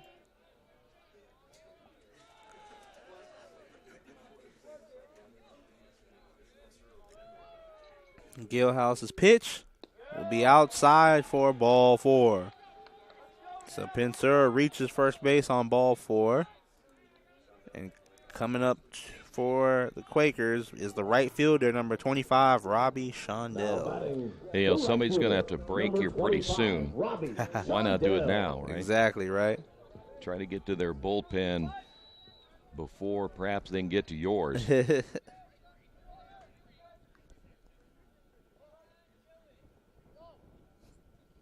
Gillhouse goes inside with the breaking ball, but a little too far inside for ball 1. You would think the advantage would be for the Quakers simply because they played 5 games. Then the other question is, how far do you let Gillhouse go in his first start? Foul ball from Shondell and a 1-1 count. And I think that's something is easily to forget. This is the Quakers' 6th game, and it's easy to forget that this is Kalamazoo's first game of the season. Yeah. And again, you want to be careful. It's still cold. You're number 1 guy. You want to get him some work, but you also know you don't want to do too much. That hit him? Yep. Yep, and Shondell is hit by the pitch, so he will take first. Well, Fultz didn't exactly think that Pensura got hit, I should say, with Shondell, with that pitch. Maybe he's saying he leaned into it. I didn't see him move at all, really. Usually you need to move a little bit, but. I mean, it did hit him, but I'm sure it might have just barely grazed him. And we will have a timeout in play as Kalamazoo's coach stepping out to talk to his pitcher. You know that, again, they always want you to make some kind of an effort, I should say, to get out of the way of a pitch. But how much of it is an effort. You never see guys really turn. They don't turn into it anymore. You can't do that. Oh, you can't. Because they will not let you do that. And so if you just stand there and it grazes your jersey, I don't know how the umpire can see that, but apparently he must have heard something. But somehow you get the guy on base. But I didn't see a whole lot of effort, again, to get out of the way.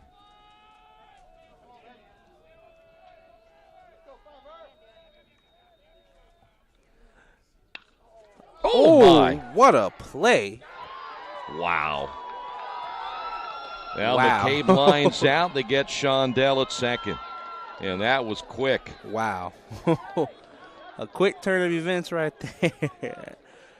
And that will end the fourth innings. Score is still tied 1-1 on the Wesley Bates Wealth Management scoreboard. And we'll be back. Finding just the right used car can be a daunting task unless you shop at Tony's Car Sales in Richmond. Hi, this is Troy Naragowski. I can guarantee you one thing. Tony's professional staff will help you every step of the way without all that pressure of buying a new car. Hey, I bought my last 2 cars from Tony's, and it has been a great experience every time. Tony's has lots of one-owner cars, SUVs, and trucks ready for you today. Tony's Car Sales, 250 National Road West in Richmond. Are you looking for the right place to work out, a place where you have several choices and can have fun at the same time? Well, that place is right here in Richmond, Family Fitness Works. Family Fitness Works has spinning, Zumba, kickboxing, core works, kick fit, body pump, body flow, and much, much more. And don't forget, Family Fitness Works also has Richmond's most extensive free weights and Nautilus in the area. Check out their website at familyfitness.com or stop by at 213 North 3rd Street in Richmond. Back once again here at Randall R. Sadler Stadium after that line drive out and double play as McCabe lines out. Shondell is taken out down at second base. We will head now to the 5th inning. Reminder, today's game brought to you in part by Best Western Classic of Richmond. If you're looking for a place to stay in the Richmond area, check out the Best Western Classic. Most amenities available, including indoor pool, fitness center, conference space, free buffet breakfast, free Wi-Fi, and, of course, a clean, quiet, comfortable room. Best Western Classic of Richmond, 533 West Eaton Pike. And I'll need to correct myself. That was actually it was Pinsura who was down at second base. Yeah, and number 17. Really heads-up play by Gearhouse right there, although I will say that was made by accident. But wow, whether or not the play was made. Stick the glove out and hope for the best. Pretty much. And that was just a really crazy way to end that inning. Talcott still on the mound. First baseman Stephon Leclerc at the plate for Kalamazoo. He's 1 for 2 with the RBI double. And somebody warming up in the bullpen for the Quakers. Talcott's pitch in there for the strike. That is Jordan Christian, who's already gotten a start this year and coming out of the bullpen as well. Utility pitcher. Talcott's pitch in a little too far inside for ball 2, so a 2-1 count for Leclerc. Yeah, I was thinking that line drive kind of froze you a little bit too, didn't it? Yeah, I wasn't expecting the catch. Swing and a miss for Leclerc, so strike 2, 2-2. I was anticipating that was going to be an RBI single for McCabe, and next thing you know, that's a double play. Yeah, everybody happened so fast. I think we were all expecting that.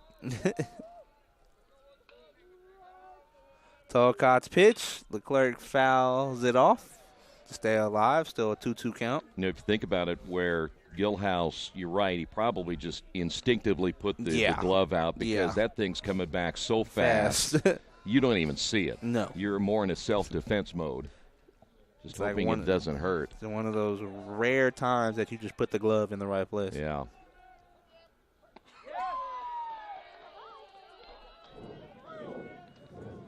Talcott gets the strikeout, swinging a miss for Leclerc for out number 1. So 1 out in the Now inning. batting the third baseman. And Number 14, Chase Kozelman. not too many strikeouts for Talcott compared to his last start No. against Wilmington. Yeah, not as many, but a little different lineup. Yeah, much better lineup. But honestly, still around the same results, though. Only 1 run given up. Yeah, he's gotten out of the 2 big jams so far. And Chase Kozelman, he has struck out twice. Talcott gets in the ground up the middle. Sprocket fields it, and he will not make the throw in time. So Kozelman gets the single for his first hit of the year. That's tough for anyone, and even, Yeah. Sprocket got over there in time, but everything taking him away from first base. And that's pretty good speed for Kozelman down the line. Mm-hmm. You'd had to been, you'd had just been Superman to make that play. Exactly. Alex Foltz at the plate now for Kalamazoo. 1 out in the inning and 1 hit. The runner on first base. Talcott's pitch is low for ball 1. So a 1-0 count.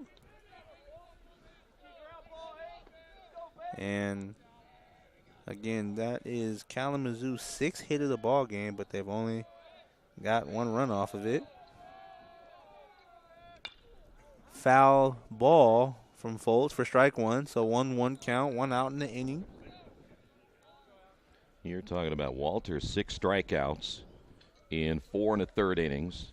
He's not going to get to 16. No. Odds are, but still considering when you look at that first inning and then how he got out of the 4th inning, for him to have 6 strikeouts and giving up 6 hits, not so bad right at the moment. Nope, not at all. Runner takes off for second, and Whistle couldn't get the right grip on the throw as the ball ended up hitting the pitcher's mound on the throw. Well, I'll tell you what, and just from his defense, you got to remember it always depends on the pitcher handling. Mm-hmm. You're keeping an eye on the runner at first. He got a great jump. And on a cold day like today, you don't have a chance as a catcher to blow on that hand and get a little moisture in it and try to get feeling better. You just got to grab and throw. So a stolen base for Kozelman. Ball was outside for ball 2. So a 2-2 count for Foltz. Runner on second base and 1 out in the inning. You think about you got to receive it, grip it, throw it. Oh, you got to receive it, jump up, then grip it, then throw it. And all that guy has to do is run to second base. And you even have an advantage because you get a head start at first. Yeah. So why is it fair for a catcher to be blamed for something like that? That's why one of the toughest positions in baseball is playing catcher. It is. And, yeah, you'd love the ball to be right there where you can just catch and throw, but most often not, it's not going to be in the right place.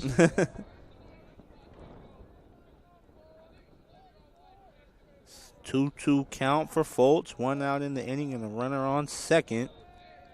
Talcott low and outside for ball 3. Nice stop by Whistle. Whistle's been having to stop a lot of pitches from getting by him this game. See, and I got to go back to that, too, because Whistle's had a day where Walter hasn't been around the plate all the time. If you're anticipating a ball that might be in the dirt, maybe he was looking for that.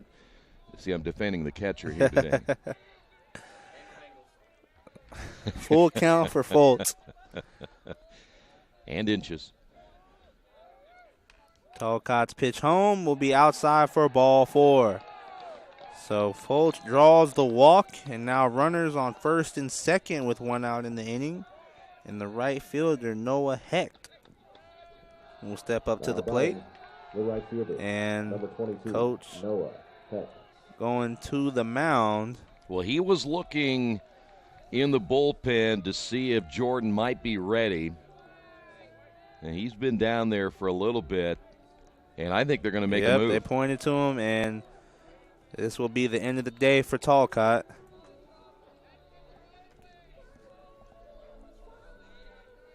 We're going to go ahead and take a break. We'll tell you about Jordan Christian, who, again, will be the new pitcher. That's coming up in just a little bit. This is Earlham Baseball, Radio Troy Digital Sports. Summit Computer Systems is a full-service computer manufacturing and support company founded in 1997. They partner with businesses and individuals to provide computer systems, hardware service, support, design services, high-speed wireless internet, network design, and more. Summit Computers, 1427 Chester Boulevard in Richmond. Give them a call at 939-2120.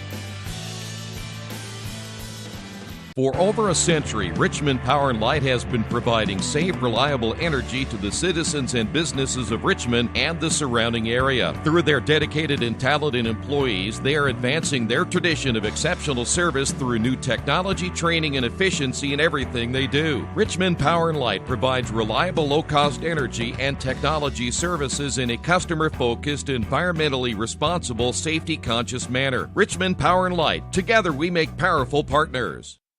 Some people are born lucky. Other people take luck into their own hands, avoid stepping on sidewalk cracks, and wouldn't dare walk under a ladder. But whether you're born with luck or make your own, when it comes to your insurance coverage, luck should have nothing to do with it. So talk to Indiana Farm Bureau Insurance today or visit them online at infarmbureau.com to purchase an auto policy. Indiana Farm Bureau Insurance. Stop knocking on wood. Questions about your coverage in Wayne County?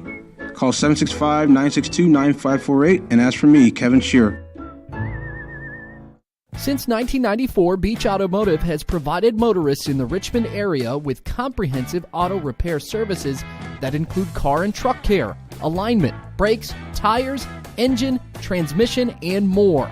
You'll be hard-pressed to find the same level of expertise that our auto mechanic specialists provide. For a high-performing vehicle, trust Beach Automotive. To learn more, call 765-966-8181. Beach Automotive, 110 East Main Street, Richmond. Big Boys Pizza is now open in Richmond, located at 1015 East Main Street, next door to the Civic Theater. The menu has great sandwiches, pasta, salads, and of course, pizza. Come dine in, carry out, or have your food delivered day or night, at home or at the office. Other locations are in Connorsville and Brookville. Bring in a sports ticket after any game and receive 10% off your purchase. Ticket must be dated for the same day as your purchase. Dine in, take out, or delivery. Big Boys Pizza. 765-488-0023. All right, Jordan Christian takes over for the Quakers. And he's done a solid job this season. Once we said before, he's a utility pitcher. He's used for starting, can be used as a reliever, and as a closer at times as well. And now in a pretty pressure situation. Noah Hecht at the plate for Kalamazoo. 1 out in the inning, runners on first and second. First pitch from Christian will be ball 1, so a 1-0 count.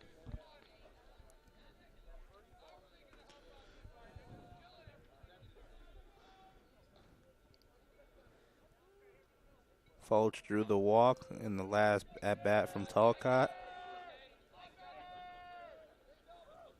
Christian's pitch will be hit to shortstop. Penseur is there.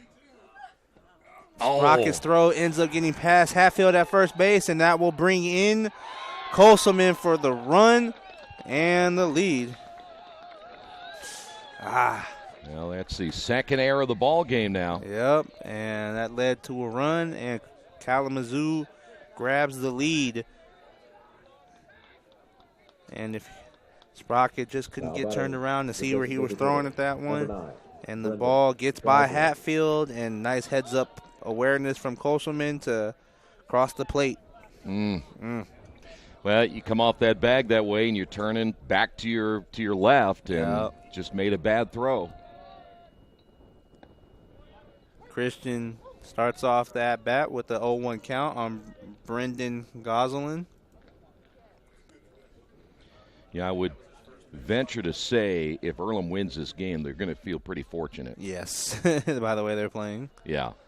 They have not played their best baseball today.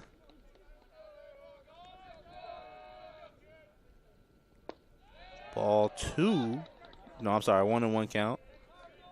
2 outs in the inning, 1 run in.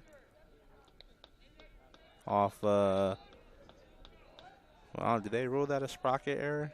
Yeah, it'd have to be a throwing error. Okay, yeah. So 1 run in off the error, 2 outs. Gosselin is 0 for 2 in the game. Oh, my. That ball is low for a ball 2. So a 2-1 count. Runner on first and 2 outs. You know, the guy behind the plate's gotten a little criticism today. He's been a little inconsistent. I thought that was a pretty good pitch.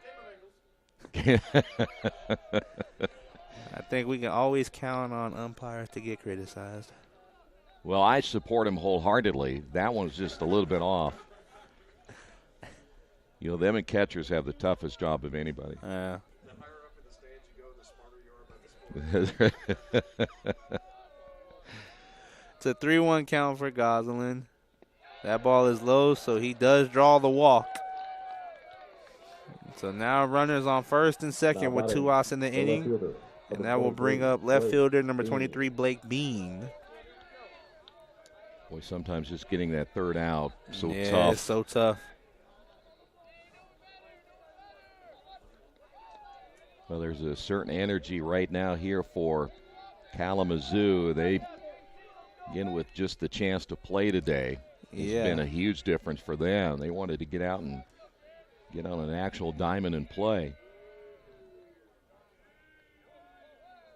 Christian's pitch is outside for ball 1, and I'm sure for the coach of Kalamazoo, it's just nice to see his team get out there and play. So we honestly don't know what Kalamazoo is like. They were probably so eager to step on the diamond that.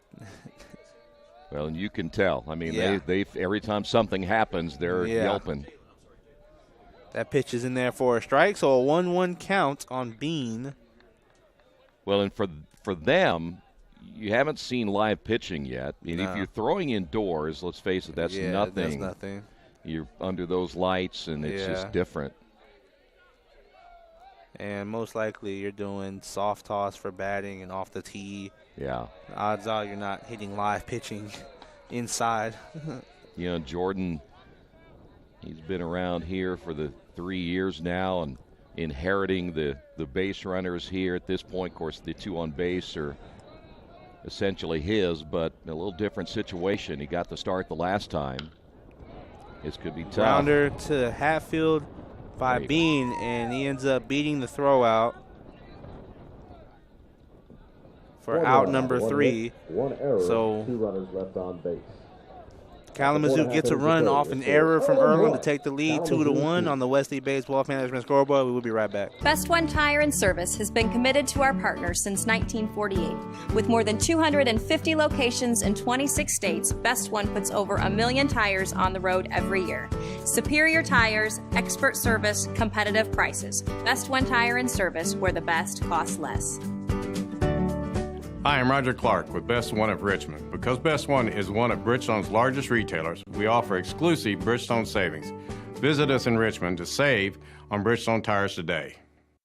Kate's Cages is the #1 indoor training facility for baseball and softball in Richmond by far. With top flight instructors, you will learn how to play the game the right way. Everything from pitching, hitting, catching, and fielding. Kate's Cages will also have the opportunity to participate in triple play fall ball, the softball academy, individual and team camps, and individual private workouts. Kate's Cages Baseball and Softball Indoor Training Facility, 1366 Rose City Boulevard. Call 993-2353 for more information.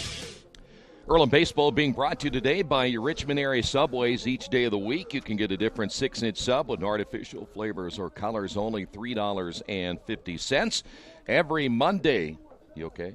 Oh, we got a picture? Yeah. Every Monday, sweet onion chicken teriyaki. I thought something was wrong with you there for a second. Tuesday, the oven-roasted chicken. Wednesday, the turkey breast. Treat yourself at Subway. 4 locations in Richmond and Hagerstown. Subway, eat fresh. So now there's a pitcher throwing in the bullpen for Kalamazoo.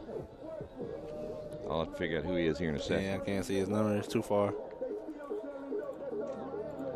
Leading off the inning for the Quakers will be second baseman Sam Sprocket. Sprocket 0 for 1 in the game. Leading off the 5th inning for your Quakers, the second baseman, Gail House number 22, still on the mound for Kalamazoo. Ryan Morgan is throwing a left-hander out of Fulton, Michigan. Gilhouse pitch is fouled off by Sprocket.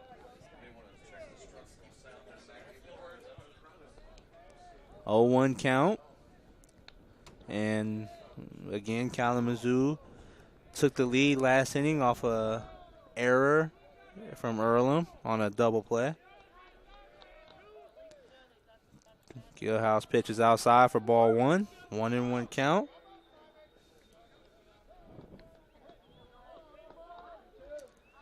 You look at the numbers, Kalamazoo has left 8 runners on base. Earlham has left 3. That ball low for ball 2. And they have left how many in scoring position? Let's go back over here for a moment. There's 1, 2, 3, 4, 5. 5? Yep.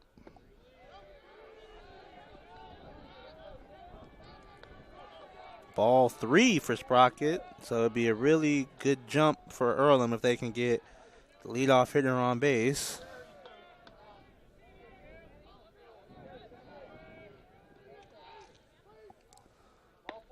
And that ball is outside for ball 4. So Sprocket draws the walk, and the leadoff hitter is on base for Earlham.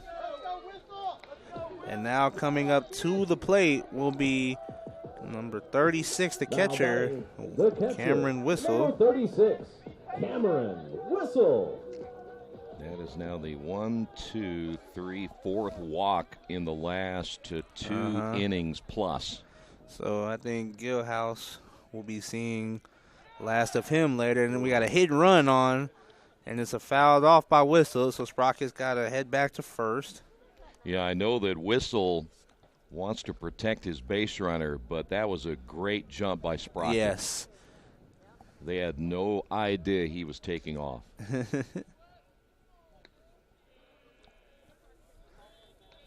So 0-1 count for Whistle. No outs in the inning and a runner on first base. Gilhouse goes to first, and no tag laid on by the clerk. Sprocket got back pretty easy. And actually, that's how you can tell Sprocket didn't get a big lead. He actually froze for a second, yeah, he did. if anybody saw that. Gilhouse's pitch is a breaking ball, a little high for ball 1, so 1-1 count.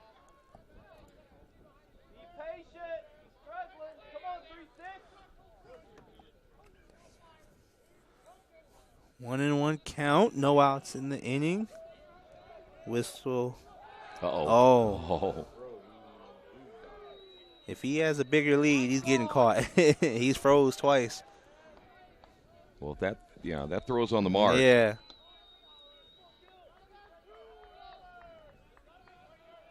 Gilhouse goes home, and another foul ball from Whistle, so that would be strike 2 and a 1-2 count.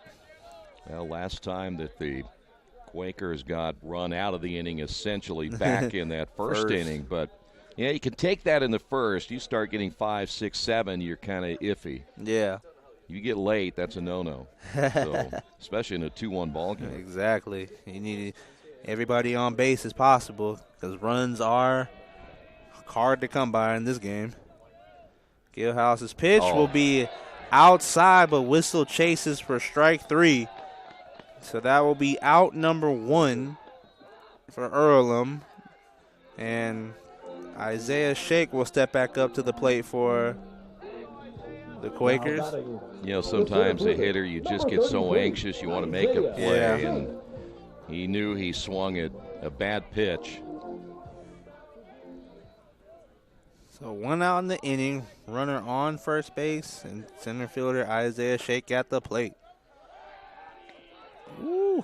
Well, that was close, Sprocket's too. getting close over there. He beats the throw back, but every time that happens, he reacts because that was close, too. That was close.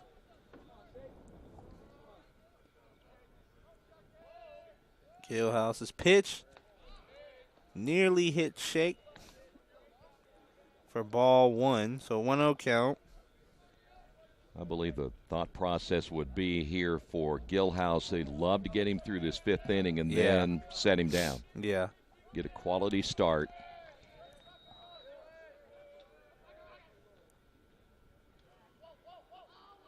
He steps off the mound, but I'm sure if he gives up another walk or base hit right here, they might pull him in. You know, one thing about you can hear a lot of the players going back and forth.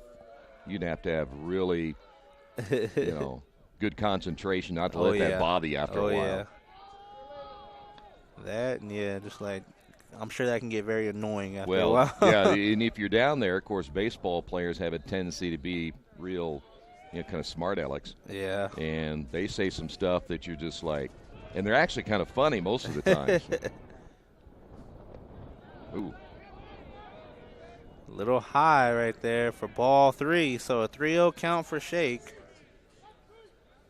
You know, the one thing you probably like to do as a pitcher is just throw it into the dugout and shut him up a little bit, but that doesn't work. Only if that was legal. Huh? Yeah.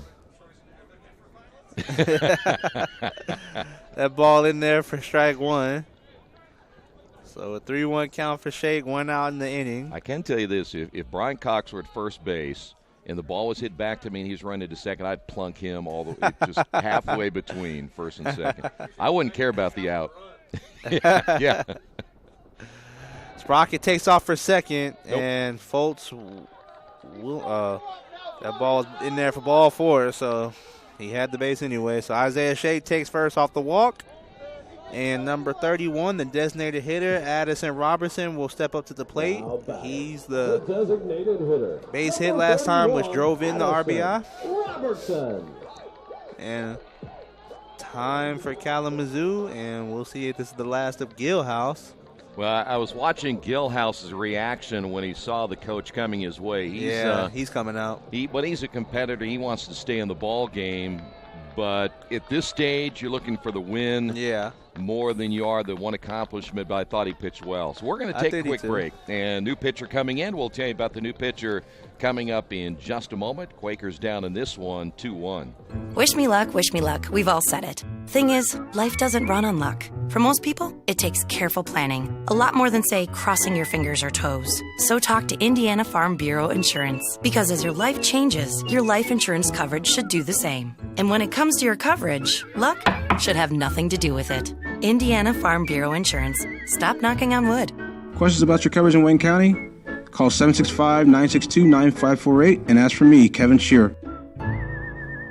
At First Bank Richmond, we provide you with an excellent banking experience. Whether it's personal checking, savings, mortgage loans, consumer loans, retail lending, or trust and investments, you can count on First Bank Richmond. First Bank Richmond has been serving the Richmond area since 1887. For more information, give them a call at 962-2581 or go to their website at firstbankrichmond.com. Earlham's about getting involved. We have more than 60 student clubs with new ones starting every year. A variety of sports, plays and concerts, parties, trips to nearby cities. Interesting people from all over the world. Earlham College, always engaged. Well, the new pitcher will be the left-hander. He's just a freshman, so his first college baseball game. Ryan Morgan, 5'9", 165-pounder out of Fulton, Michigan, will now step in for the Hornets. And he's going to try to put out a potential fire here for the Quakers in the bottom of the 5th inning. And runners on first and second, 1 out. Robertson stepping to the plate. His last at bat, he drove in a run. The only run for the Quakers. So let's see if he can possibly do that again. And a guy, of course, for Addison, he's never seen before, so there's no scouting report on this guy. And his first pitch will be high for ball 1.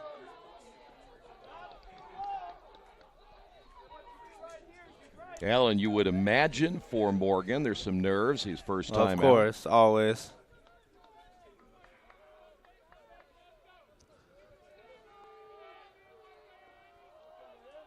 Long look at second. And his pitch will be low for ball 2. And, yeah, usually that first batter, you're battling some nerves out there. Well, they must, speaking of Kalamazoo, feel pretty good about Morgan. If you bring him in a situation like this, I'm not sure about their bullpen from a veteran standpoint or experience standpoint, but they must like this young guy. I'm a little surprised they're going lefty against right-hander, though. His pitch will be in there for strike one. So a 2-1 count for Robertson. Of course, we can always second guess whether you leave Gilhouse in as a right-hander against a right-handed hitter like Robertson, or you bring a lefty in against Robertson, who generally hits lefties pretty well. So, well, last time Robertson faced Gilhouse, he got a nice hit off him. He did.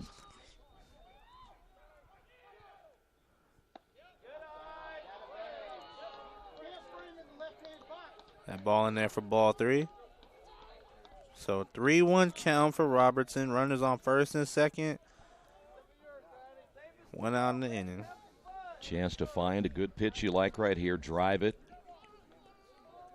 I'll venture to say it's got to be something around the plate for Robertson to swing at it.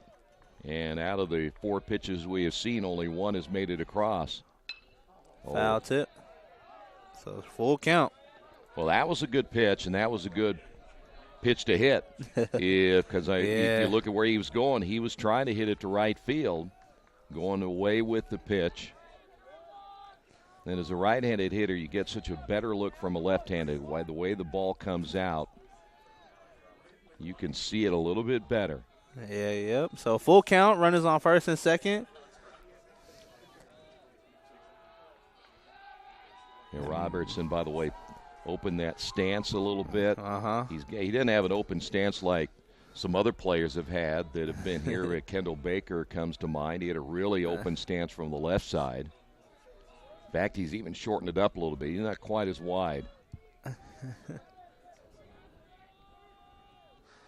Runners take off, and that will be ball 4. So now bases loaded up for the Quakers with only 1 out in the inning. And this goes back to this if Earlham can bring in runs with runners in scoring position. Third baseman Danny Dopp at the plate for the Quakers. And he is 0 for 2. 0 for 2. Number 7, Danny E2, though, your right-handed hitter, you got a guy who is struggling, and he's going to take something off that pitch one of these times because he's just trying to get a strike. And you got a freshman who's never been in this situation on the collegiate level at least. And Dopp gets one down in the left field corner for fair ball, and he ends up clearing the bases. Oh, no.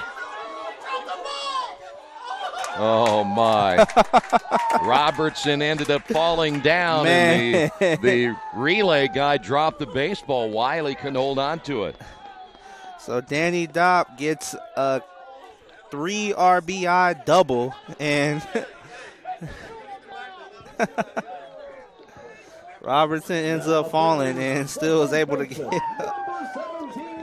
we looked out right there. Well, Dopp ends up again with those 3 runs driven in. It almost ended up being an out at home plate if the relay man doesn't drop it. And, of course, Robertson trips as he's coming around about halfway down the third baseline. I might have to go back and watch the replay. And that's only the 3rd hit of the ball game. Danny Dopp, none bigger than that one right there. By the way, 2 of those 3 runs will go to the starter, Gilhouse. And now he is the pitcher of record on the losing side. He can't come back and pick up a win, but he would be the loser here today if the Quakers going to win this ball game. And how about, let's go back to the thing we talked about. It's no mystery. 3 walks, all of them come back to score. Yep, and we say that in almost every game. Walks will come back to kill you. Hatfield hits a shot to Wiley at shortstop. He makes the routine play for out number 2. Dopp will move over to third base. 3 runs in the inning for the Quakers off a three-run double from Danny Dopp. The shortstop, number 4, Brian Pinsura. And Brian Pinsura will step up to the plate for the Quakers. He drew a walk in his last at-bat. Of course, we second-guess a lot whether you decide to leave your starter in, see if you could get maybe one more out instead of bringing the left-hander, but that's what baseball's all about. We second-guess a lot. Exactly. And Morgan's pitch is a ball, so a 1-0 count. I would love, and again, we don't know enough about Kalamazoo, whether they had a steady right-hander to go with instead of a left-handed pitcher. Yeah. I'd be curious to know.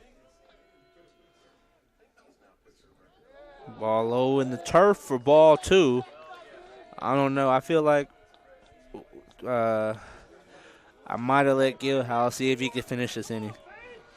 Well, I would at least let him go one more. One more. I'd just, again, be curious to see, because you knew he was a gamer. He wanted to stay in. Yeah. And just give him one more chance. And I feel like it's always tough as Morgan's pitches in there for a strike 2-1. When you bring in a brand-new freshman into a jam, and you know that first batter is going to work out some nerves up there. Well, they've got a lot of guys on their roster that are listed as right-handed pitchers that are upperclassmen. Now, whether they're quality enough to put in a situation like that, it's kind of hard to tell. But there's not enough information. Again, we got what we have last year, but this is a new year. And and the first game of the year for him. Yeah, so it's hard to tell. 2-2 count for Pinsura. And he fouls the pitch off to stay alive. 2 outs in the inning, Dopp on third base, and 3 runs in for the Quakers. And again, just how one at-bat can just change the whole game. and there's 2 themes to it. Either it happens with 2 outs in an inning, or you have the amount of walks. And that's that comeback, yeah. It's been a pretty regular thing so far. Morgan's pitching the turf for ball 3. So a full count for Pinsura. 2 outs in the inning. I'll go back to Earlham. I think that is what has made them successful with Coach Sakasitz leading the program, as the bottom line is don't walk people. Yeah. And they will preach that on that pitching staff all the time. Pinsura hits a soft grounder. Morgan fields it, and he ends up beating the throw out to first base, and Danny Dopp crosses the plate to score to make the lead 5-2 for the Quakers. That's nice hustling by Pinsura to beat that throw out. Well, there's no doubt about it. Again, you got the left-hander coming off the mound. He has to go to his right. That's why I think as a pitcher I might let that go to my third baseman. He's already got the jump on it, and he doesn't have to turn around and make the throw as a lefty. Yeah, there's no way everything taking him away. Just no way he was going to make that play against Pinsura. Robbie Shondell at the plate for the Quakers. Morgan's pitch is outside for ball 1, so a 1-0 count. 4 runs in the inning for Earlham. And how much you think Kalamazoo's really hurting from that first inning? Yeah, they knew they missed the opportunity there. Morgan steps off. Well, here's the other thing that the good news is either one of these teams, it's a non-conference game. Yeah. You got to find out really relatively quickly how everybody's going to play. Mm-hmm. You haven't played a game yet if you're Kalamazoo. So it's kind of a feeling out process a little bit with this pitching staff because, again, they lost their best pitcher from a year ago. Their number 1 doesn't go a total of 5 innings. And now you got to find out what your bullpen's about. Exactly. And you bring in a freshman in his first collegiate game. And I'm not sure what their schedule looks like as far as when they go south, but before you know it, their conference season will be underway. Mm-hmm. That ball in there for a swing and a miss. Pinsura does get to second off a low ball. Foltz was not able to handle it. So now a runner on second. A 1-1 count for Shondell. And going back to Kalamazoo, conference games are always important, but I think that really shows why non-conference games are so important because you want to get your team ready, see what you got, and by missing your first 4 because of weather, you don't get those 4 games back. Yeah, and I don't see them rescheduling that, so you're really behind the 8 ball to begin a year. Morgan's pitch in there for strike 2. 2-2 count for Shondell. 2 outs in the inning. Runner on second and 4 runs in for Earlham. You know what else makes these games even more valuable is you don't know what the weather's going to be like later. That is that true. You might lose more games. Yeah. That's why they were kind of desperate. They wanted to get these 3 in.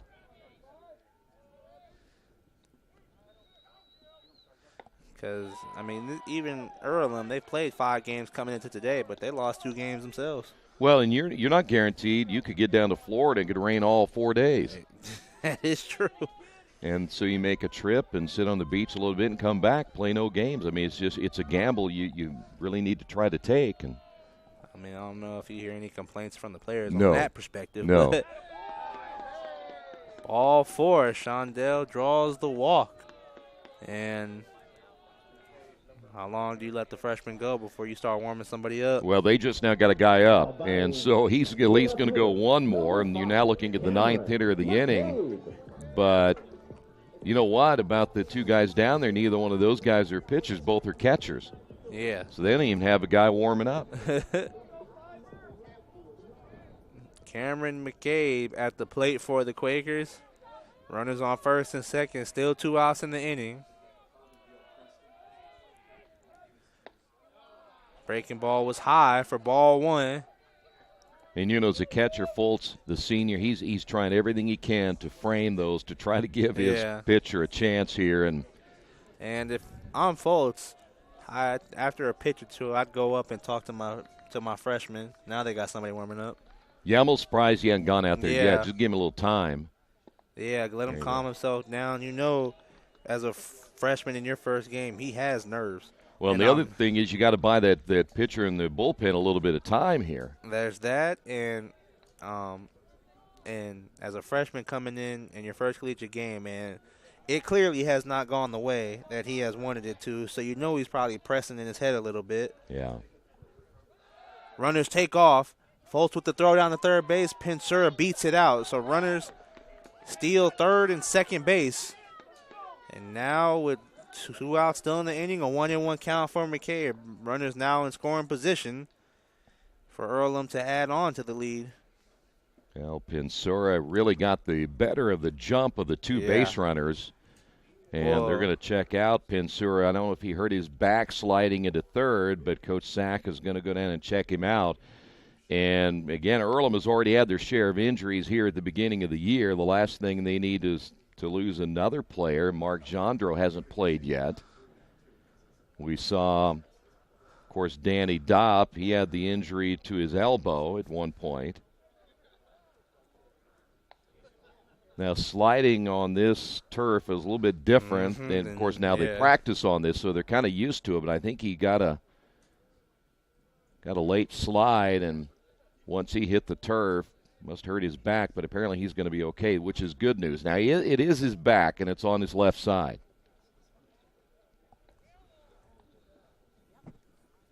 Well, if you're Kalamazoo, this bought you a little time for your now right-hander, now left-handers up in your bullpen.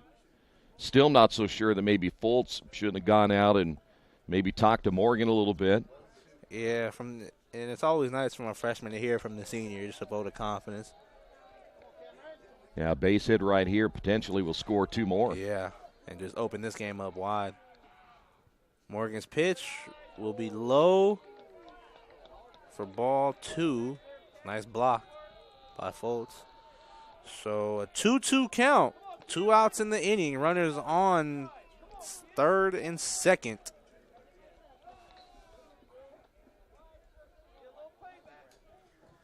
Morgan's pitch. McCabe will hit a grounder. Be tough. And Raheem is there, and McCabe does not beat the throw out for out number 3. So 2 hits in the inning for the Quakers, 4 runs for a 5-2 lead on the Wesley Bates Wealth Management scoreboard, and we'll be right back. Our community, it's where we live, it's where we work, it's where we play. At West End Bank, we're not just in the community, we're a part of the community. And that's why we support over 100 programs for local nonprofits and schools, including our financial literacy program that positively impacts countless students throughout the area. You bank locally, so we give back locally to watch people grow with endless possibilities.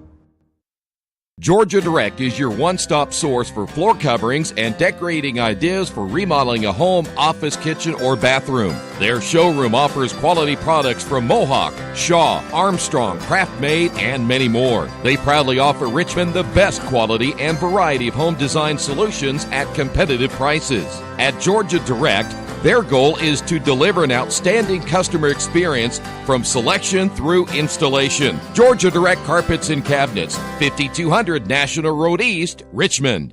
After the unexpected, expect us. Indiana Farm Bureau Insurance of Fayette, Rush, Union, Decatur, and Shelby counties. Auto, home, life, renters, farm, crop, and business coverage. Coverage you need in a language you know. We take customer satisfaction seriously and don't take a cookie-cutter approach to your coverage. For more information, call 800-723-3276 or go to their website, in.farmbureau.com. Welcome back to Randall R. Sadler Stadium, Earlham College Baseball. Jordan Christian on the mound for the Quakers. Earlham with a big inning in the fifth, scoring 4 runs to reclaim the lead and add to it, up 5-2. For Kalamazoo, Amani Kareem at the plate. And this first pitch will be a ball, so a 1-0 count for Kareem. And Jordan a chance to get a win in relief. Yeah. Oh, yeah, because it was still a tie game when Talcott came out. 2-0 count for Kareem.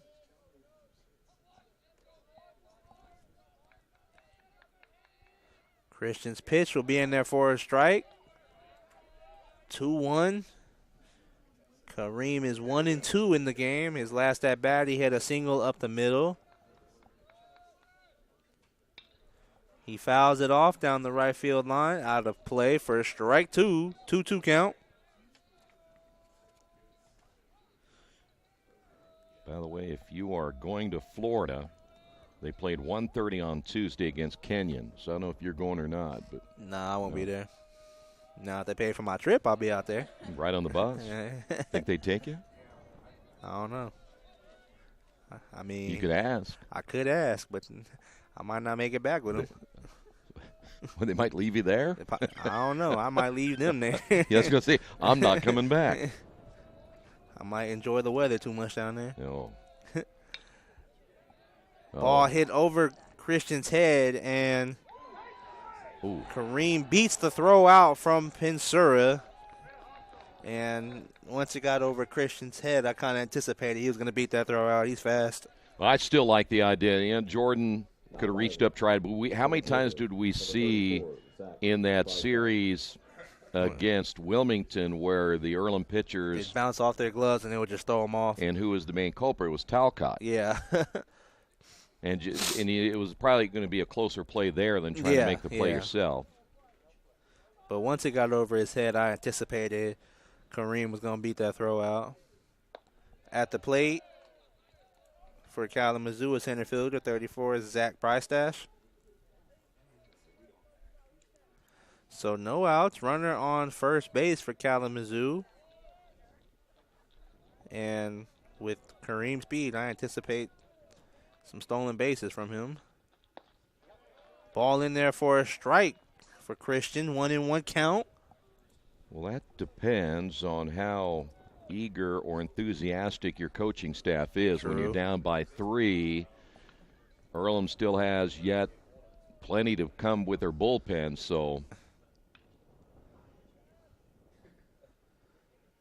Christian's pitch home will be inside for ball 2. You know, Jordan kind of hesitated right there. Yeah. And I really like that because it's not the same rhythm. Hitters will get a chance to watch your pitching, and if they think, well, he's not a very fast deliverer, then I can kind of anticipate what he's doing. But Jordan waited that time. Price Dash with the grounder straight to Pensura. Sprocket turns and throws, and he gets Price Dash for the double play. So a nice defensive play for the Quakers for a quick 2 outs in the inning. That time Sprocket got to turn and look at half field before he threw the ball, and it makes the world of difference.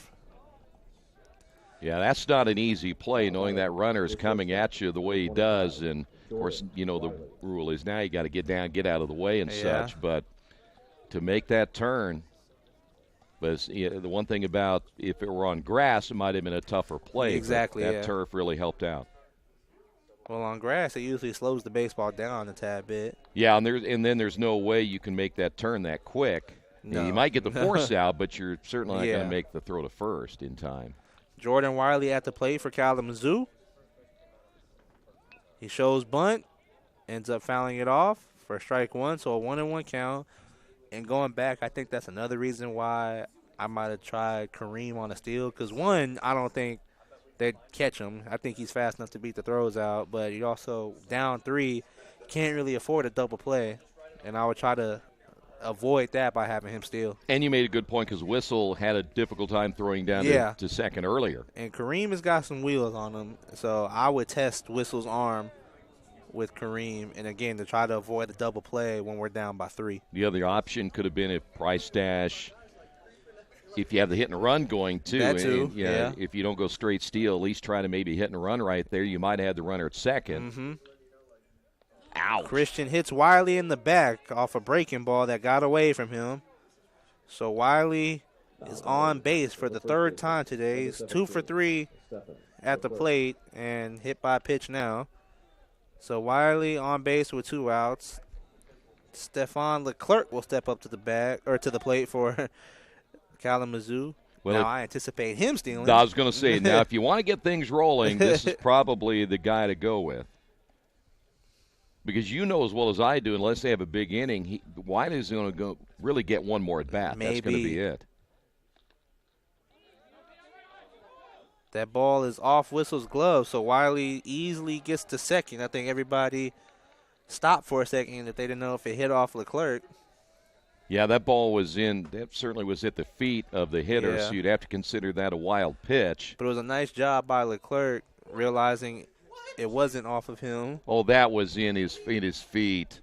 You never penalize the catcher for that. You can't penalize the catcher for that. No, never penalize a catcher for a bad throw. Now, that no fault of Jordan again, but he threw it low at the feet of the hitter. So, you can tell guys like that down there. They know nothing about baseball, especially that PA guy.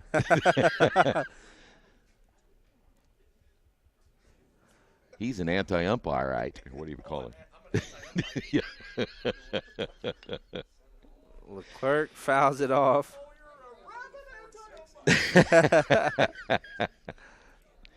So a 1-1 count for Leclerc.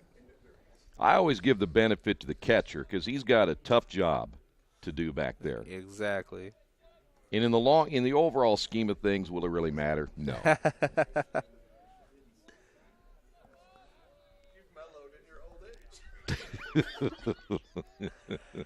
Long look for Christian. Wiley gets caught.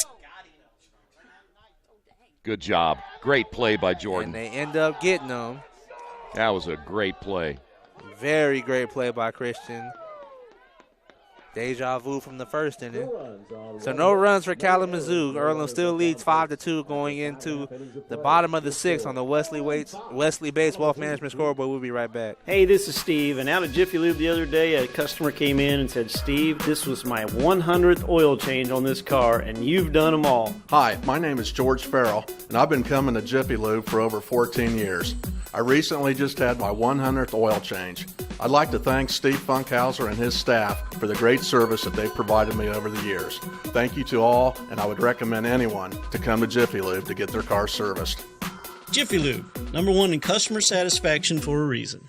Hello, my name is Kyle Schwarzkopf. I'm the manager of Kyle's National Road Auto and business in Richmond since 1979. We employ ASE certified technicians and we have over 80 years of experience. We work on all domestics and most European and Japanese cars. Give us a call at 966-1555. Kyle's National Road Auto Service. My name is Kyle Schwarzkopf and I approve this message. Welcome back to Randall R. Sadler Stadium, Earlham College baseball. Going into the bottom of the sixth, Earlham leads 5-2, and that last out from Earlham was such a nice play from Christian, able to get Wiley to steal early. Let me explain something to you. Go ahead and explain. Because we have greatness. Avis Stewart is here. He and I have done baseball finals together at Victory Field. And why was that such a great play over there? Why was that? Why was Jordan Christian's play so good? Now this is coaching. He knew to run right at that base runner, and then Wiley had no choice. He had to make a decision. What do a lot of pitchers do? They run one way or the other. The guy goes the other way. He ran right in. And I think another reason why I was so great by running at Wiley is you don't automatically throw it, and somehow a baseball ends up on the field, but you don't automatically throw it. And he took away the option of the pickle. There you go. See, I know my baseball. See, well, I know. And see, a lot of people don't know that Avis, when I go to Marion, there's a guy there that knows what Avis, he was like a 3 or 4 sports star. Wow. Yeah. I think I heard that one time. Yeah. I watched Avis run before. I'm sure he was fast. I'll bet you 10-1 he could still beat Brian Cox.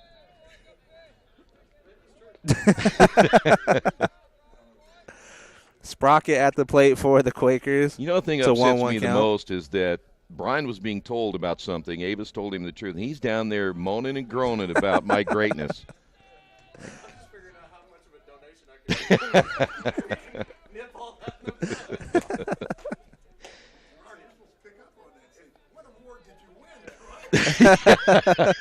Yeah, you didn't ask about all those awards. Nope, I didn't.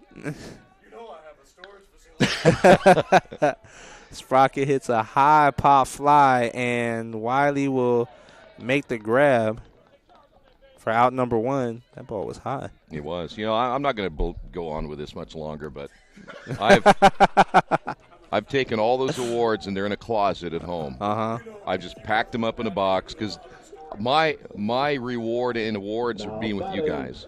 Your catcher, number 36, Cameron Whistle. It didn't matter that I was at the Big Ten tournament yesterday. Everybody was recognizing me and saying hi, and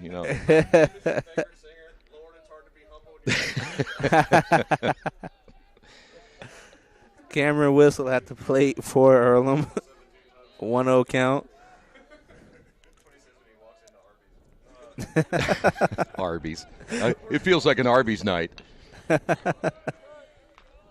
Whistle fouls it off for a strike 1, so a 1-1 count. Don't like awards that much? No, I just pack them away. They come so often that you just, they don't mean much anymore. You got it like that? Yeah. Ball 2 for Whistle.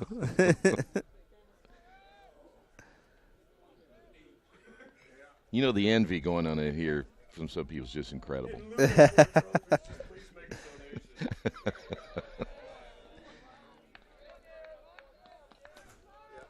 When I'm gone, they're going to miss me. Yeah, I know. Can't replace you. No. Can't be done. 2-2 count for Whistle, 1 out in the inning. Now, before I get any angry texts or anything, I'm just kidding, by the way. I don't. Strike 3 for Whistle. Throw down from Foltz. So 2 outs for Earlham.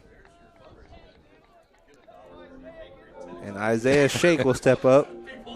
Should I get my phone number out over the air? Now batting the center fielder, number 33, Isaiah Shake.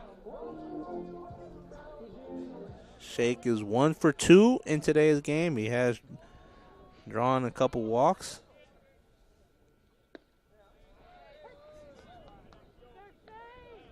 No, I'm sorry. He's drawing one walk. I said a couple. Yeah, one walk had that double back in the first. 0-1 count for Shake.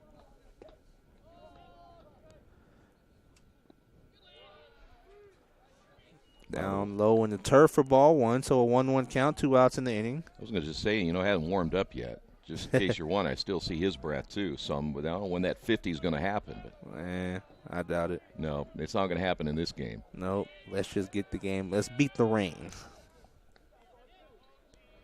Ball was low for ball 2, so a 2-1 count.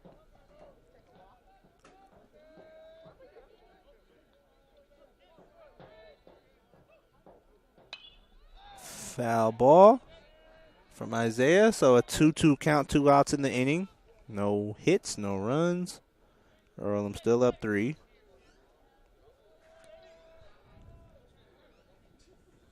And I think this inning Morgan's done a much better job settling down. Yeah, you can tell he's better. Yeah. And we'll go back to what we said, and you mentioned it too. Your first collegiate game, and you're nervous. And of course. You want to certainly please your coaching staff and show that you can come out and get the job done, and he just didn't. Well, he did right there, though. That was a tough call, though. Very tough call. Isaiah Shake goes down looking for strike 3. No runners left on base. So no hits, no runs. Earlham still up 5-2 on the Wesley Bates Wealth Management scoreboard. We will be right back. Hi, this is Steve Funkhauser, and I was talking to someone the other day about how friendly and professional the crew at Jiffy Lube is, and they said, "You are always so upbeat. I'm going to call you Mr. Positive." And so now I am Mr. Positive. And I want you to know how proud I am of you and that you are doing a great job today. And hey, do something nice for somebody. Make somebody smile. Smiles are contagious, I want you to have a great day and the horse you rode in on. Jiffy Lube. Fast, friendly, professional. I'm Mr. Positive, and I approve this message. Little Sheba's Restaurant and Zini's Place. Come join us in Richmond at 175 Fort Wayne Avenue or at our newest location in Centerville at 129 East Main Street. Grab one of our gourmet pizzas, a deluxe sandwich, steak or fresh salad, and an ice-cold beer or your favorite wine. Featuring live music every Tuesday, Friday, and Saturday, plus more in our smoke-free environment. 10% discount with a valid student ID. It's better than being home. Mancino's is family-friendly, serving fresh grinders, pizza, pasta, and salads daily. They serve great food priced for family budgets. And whether it's one of their homemade grinders, salads, or pizza, there's sure to be something for everyone in your family. Our baking process may cost a little more and take more time, but the end result of freshness and flavor make the real difference in all of Mancino's award-winning products. Mancino's of Richmond. Give them a call at 966-1161 or go to their website, Mancino'sofRichmond.com. Well, we're back once again here at Randall R. Sadler Stadium as we will move now to the 7th. By the way, Leclerc was at the plate when Wiley was picked off by Jordan Christian at third, and that rather minor run down as that pitch is in there for a strike. Leclerc doubled back in the second, scored a run. He has struck out twice. Ground ball to the right side, charging is Sprocket, bobbles it, and then chucks it over the head of Hatfield, but backed up by the catcher Whistle. So that'll be the third error of the night, or I should say of the day, for the Quakers. It's actually a change. It's Swearingen at second base now. Okay, so Swearingen is in for Sprocket. Number 14, Chase Kozelman. We're supposed to be notified of these changes. Take a little, does the public address announcer know we're working during the breaks, not sitting there doing nothing as that pitch is outside. What you mean? He sits most of the game. You and I are engineering and running the commercials and going through. All he does is just call out some names. He just calls out some names now and then. Here's the pitch. 1 ball and 1 strike. Ooh, over the head of Christian, but that's why you got your backups over there.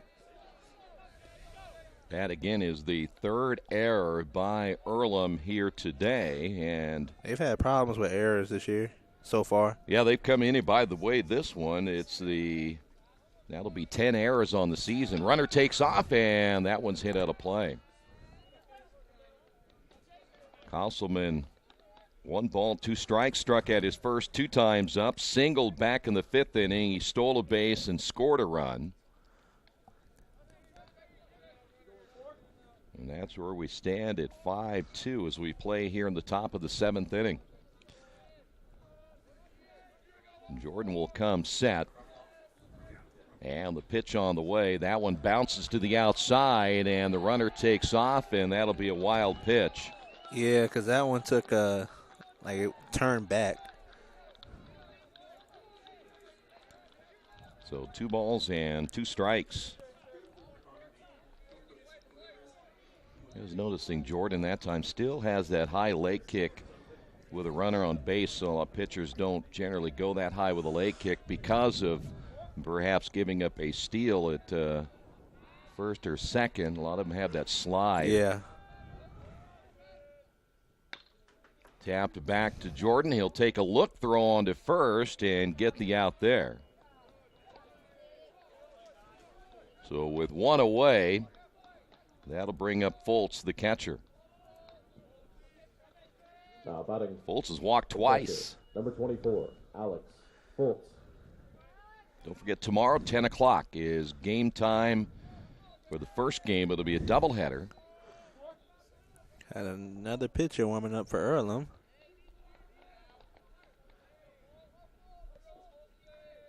Runner will get a lead at second as Jordan's pitch is on the way, fouled off. It looks like 24. Yes, it is number 24 for the Quakers, which is Dominic Michael, the sophomore.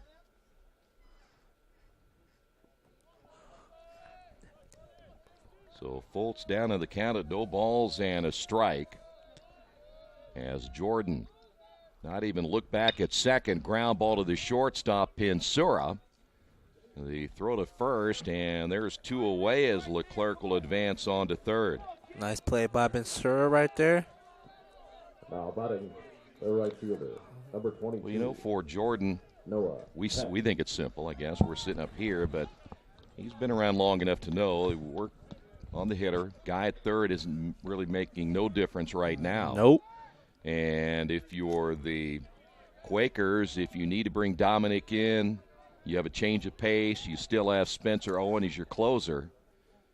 As that pitch falls in for I think Christian's done a nice job since he stepped into the game. I don't really see him needing to come out anytime soon. Well, he's only given up what the wild pitch course has been the one thing that's been a difference. He had 2 wild pitches and 1 hit batsman, but other than that, he had the walk, gave up the single to Kareem, and now another ground ball out potentially right here. Yep. Swearingen will throw to first. So the error means nothing as Earlham gets out of the inning.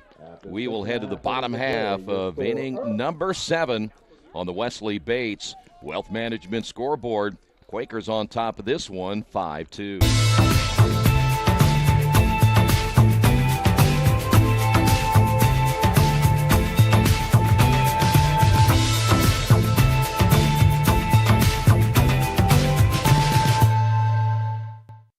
New Vision Sports is a training program that focuses on the training and improvement of this serious-minded athlete, including all ages and skill levels. From creating customized workout plans to providing ongoing motivation and support, New Vision strives to help you achieve your training goals.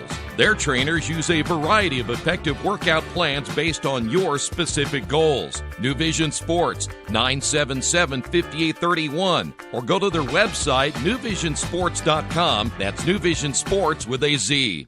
As an internet service provider, Parallax Systems offers reliable residential high-speed internet service and business service. With a fiber backbone reaching over 150 miles, we have created a multifaceted delivery system. Our dark fiber leasing has proved beneficial to public and private sectors alike. Parallax serves Wayne County and surrounding areas. Parallax Systems, when speed matters, a division of Richmond Power and Light. 5-2 as we will head to the 8th inning, or actually I should say bottom of the 7th inning before we get to the 8th. We'll play another half inning, I guarantee. By the way, new pitcher will be Doug Propson. He is a freshman out of Rochester, Michigan.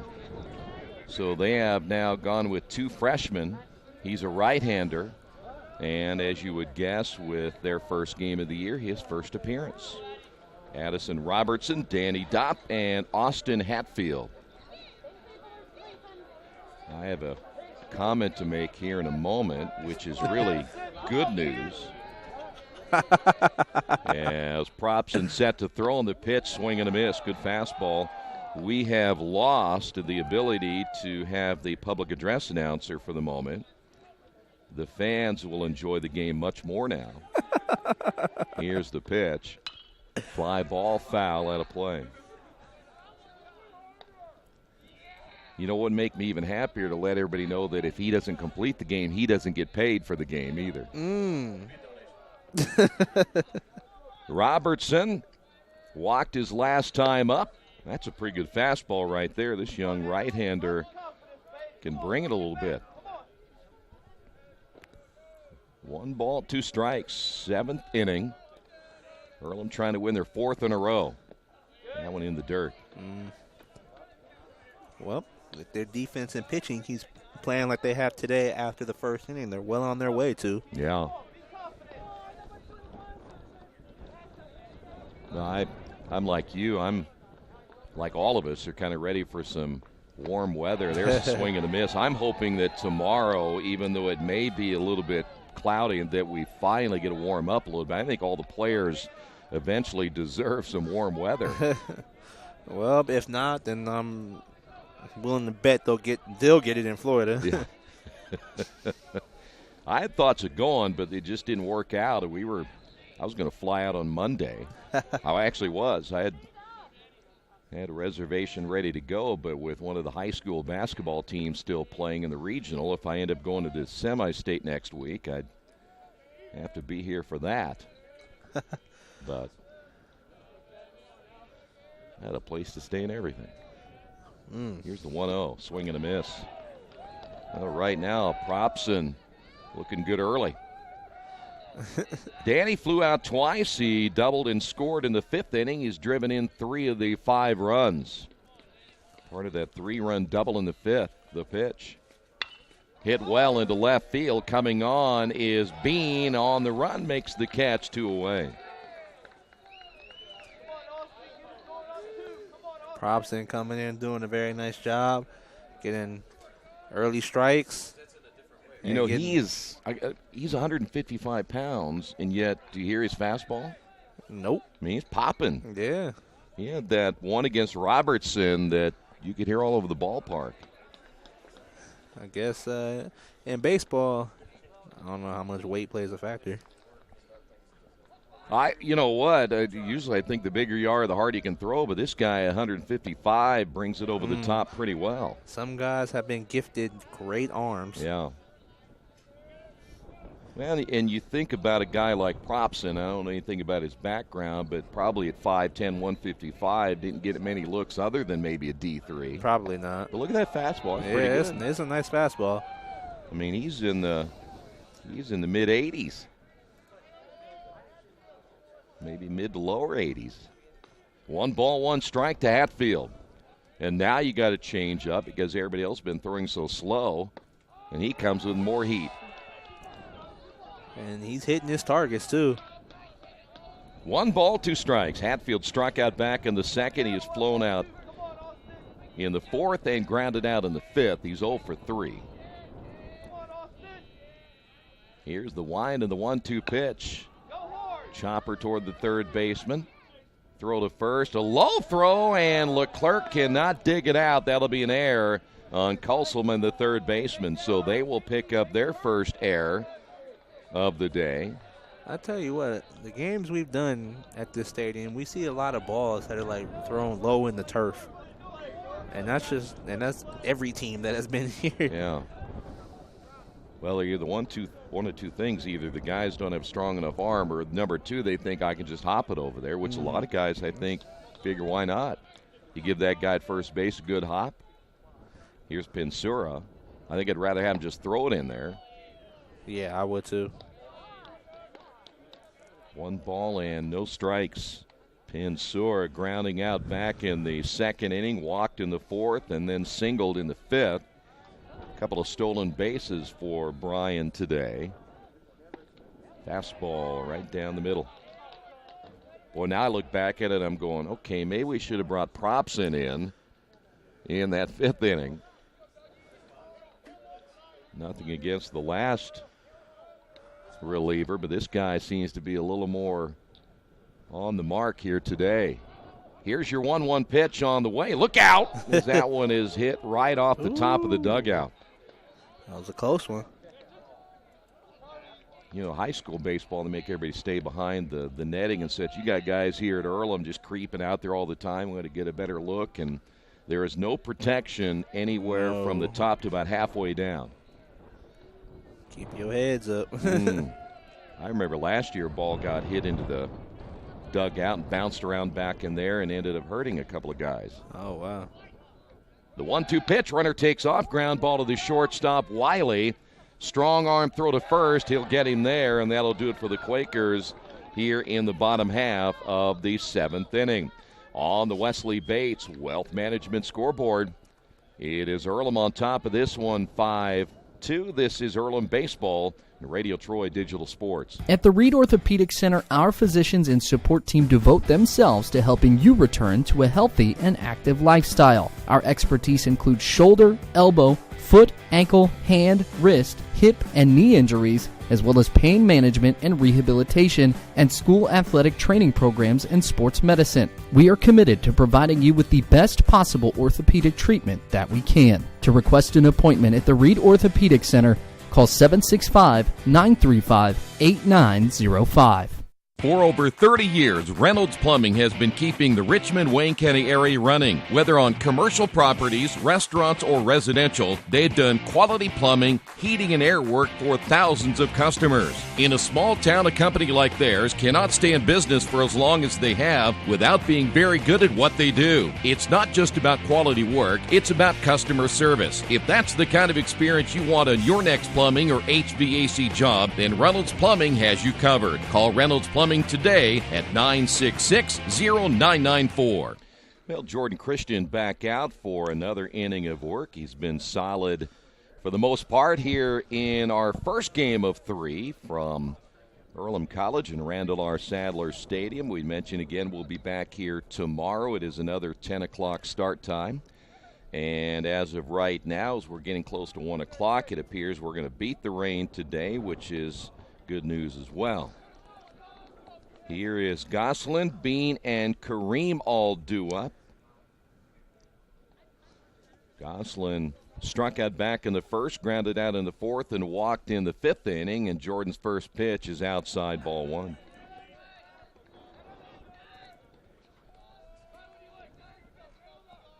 We are keeping our fingers crossed that if things do warm up a little bit tomorrow, that we're finally out of this cold streak. That one hit well. High fly ball into left field. McCabe going back on it. McCabe trying to make that over-the-shoulder catch, cannot do so, as Gosselin will head to second base with a double. I thought McCabe got a good read on the ball. He was there. Just couldn't find the ball in the glove. You know, this is a ballpark. We said you don't see many home runs here, but when the ball is hit in the alley the way it is, it has a tendency to carry. And you're right, I thought you got a great jump on it, but it was hit about as deep as you can at between 375 and, of course, the monster that caroms his way over to 310 in left field. Here is Blake Bean. That one's hit over the mound. Pinsura at the bag, the throw, low throw, and there's another error, and a runner will score. So Earlham has now committed 4 errors, and it's a 5-3 contest. And not the way to start off the inning. No outs, error, and now a runner scored. Well, so now it's a different game right here as Amani Kareem will step to the plate. I'm going to not use the word excuse, but I think the weather is a little bit of a factor. I don't know how many, we're going to have to look here at how many ground balls that Pinsura has had today. That's not really that. That was more of a force out at second. There's 1, 2, part of a double play. He's had 4 in the entire game. So you're standing out there, you're cold as that one's hit foul. You haven't had many plays, and then when finally one comes your way, maybe the grip wasn't there. Maybe, but I think that goes back to you got to be ready at all times. Know. But there's nowhere to put your hand to warm it up. I mean, it isn't like you got to have it ready. You can't stick it in your back pocket. He's blowing on his hand right now trying to get some warmth. Runner takes off at first, low throw. The throw down to second out in time. And a stolen base by Bean. 2 balls and a strike on Kareem. And now you feel maybe the complexion changing just a little bit. Just a little bit, because now the time runs at the plate and no outs in the inning. By the way, Dominique still throwing in the bullpen. That's Dominic Michael. And now 2 balls and a strike with a runner at second base. The stretch. And Jordan will take a look back twice and come home to the plate. This one hit to right field. I don't think it's going to be deep enough. Shondell makes the catch, and that will not advance the runner. He would have been gone at third. Yeah. So 1 away. A much-needed out for Earlham right there. So that'll bring up now the number 9 hitter in the order, Zach Priestash, who is 1 for 3. Dominique continues to throw. You know, the one thing about it, there's some arms we haven't seen a whole lot of for Earlham yet this season. A couple of those are some freshmen that I'm kind of anxious to see how they may respond. There's a strike. One of those, a young man. We mentioned Nate Hemrick out of Kokomo, 6'3", 200. We have seen just 1 inning out of him.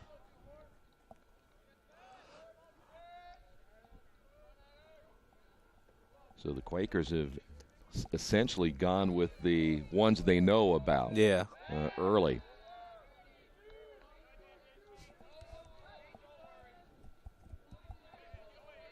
Zach Brake at 6'4", 200, though he's a redshirt sophomore. We haven't seen many innings out of him.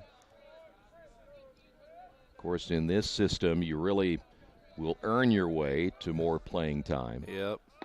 Pitches outside. Plus, if you've got some veteran players, in a situation like this, you're going to use them first.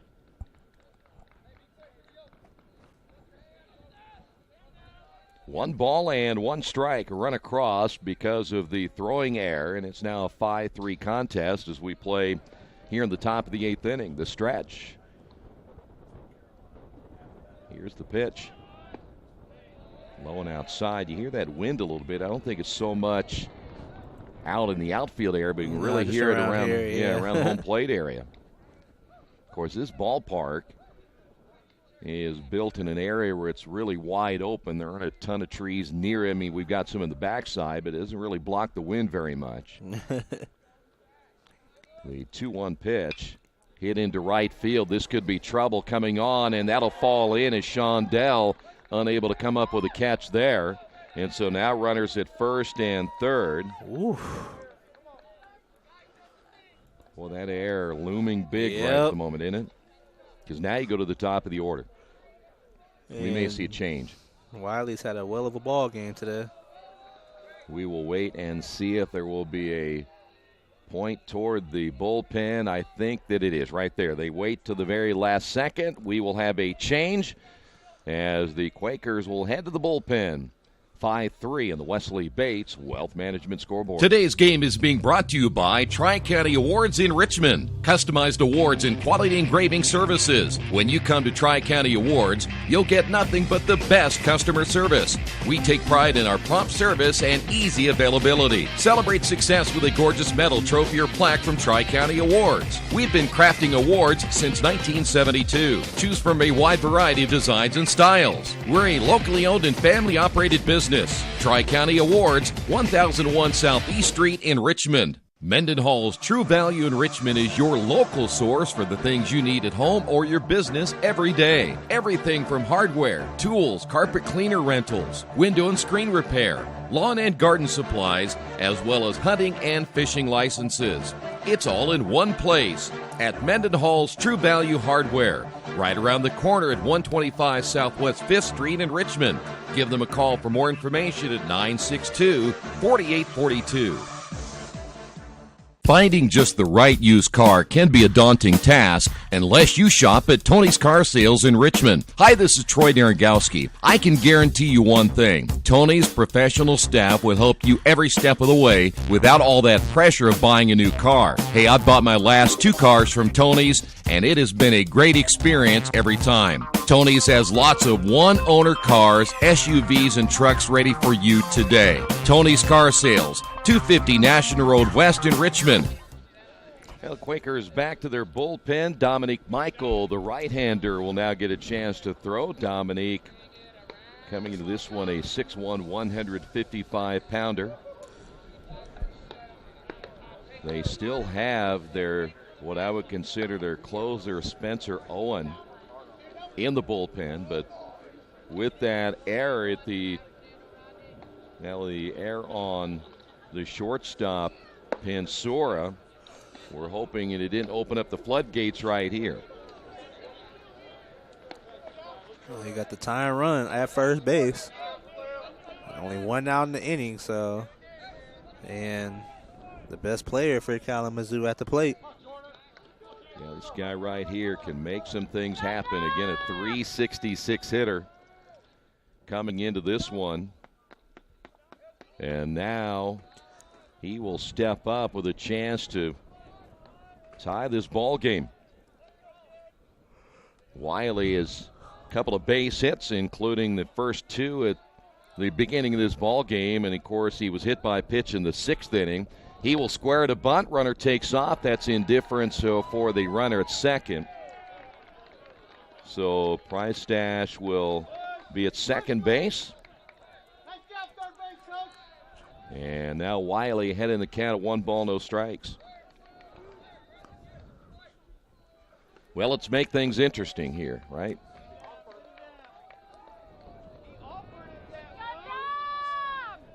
Dominique, a long look into his catcher whistle. The stretch by the right-hander. Here's the pitch. Breaking ball stays inside, and now you find yourself down 2 balls, no strikes. And runners in second and third with only 1 out. This is a very tough jam for the Quakers. Yeah, you need Dominic right here to come through for you and try to avoid another run across, as he'll throw that one right down the middle for a strike. It'll go to 2-1.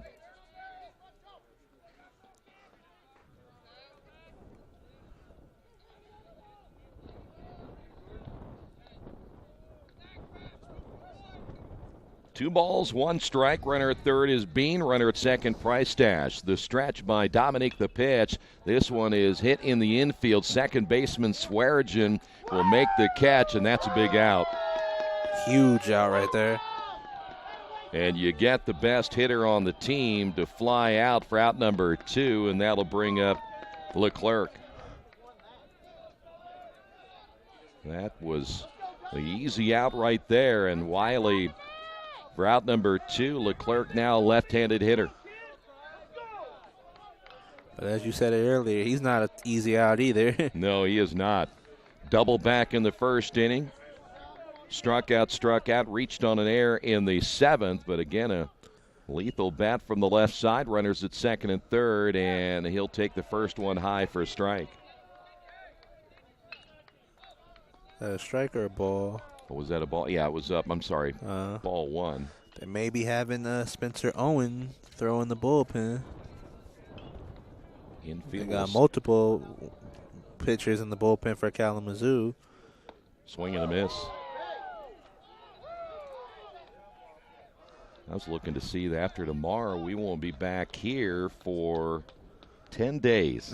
Because after that Florida trip, they will get 5 days off between the final day and then, of course, that following Wednesday when they play Olivet. And believe it or not, we are only a few games away after that from conference play. Swing and a miss. Because you'll have Olivet doubleheader in that Oshkosh game. Series will be Saturday, Sunday. Then you go on the road for the first 6 games in the conference. That's why that these non-conference games are really big. You want to get off to a good start in the conference. Pitch is low. You're going to go to Transylvania, Bluffton, and then Hanover.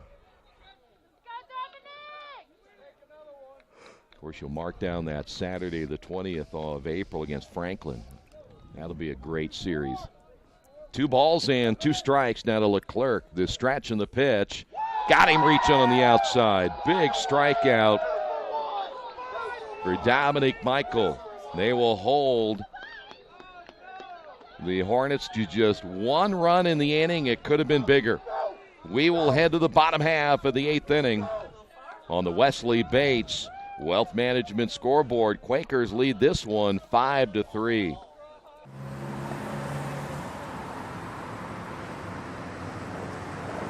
I got this.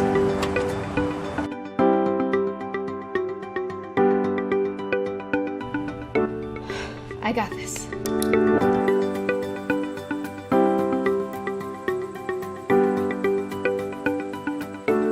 I got this. At Harrington Hogue, we believe your life belongs to you. That's why we work hard to make sure that your insurance coverage is the last thing you have to worry about. So when it comes to keeping you protected, We got this.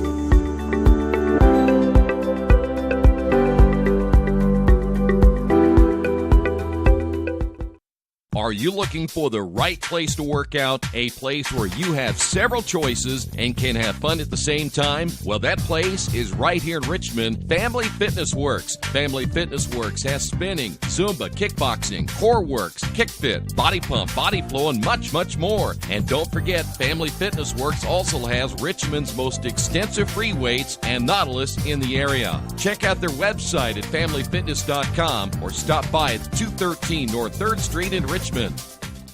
We've got some changes now on the board for Kalamazoo, and I think that is Bean. Is that Bean? Blake Bean in center field? Yes, Bean's in center field. Swanson is the new pitcher. Cracked has moved to, in fact, he's now in the ball game in left field. And looks like Hecht is still in Hecht right is field. still in right field. So I think that's it, right? Yeah, that's it.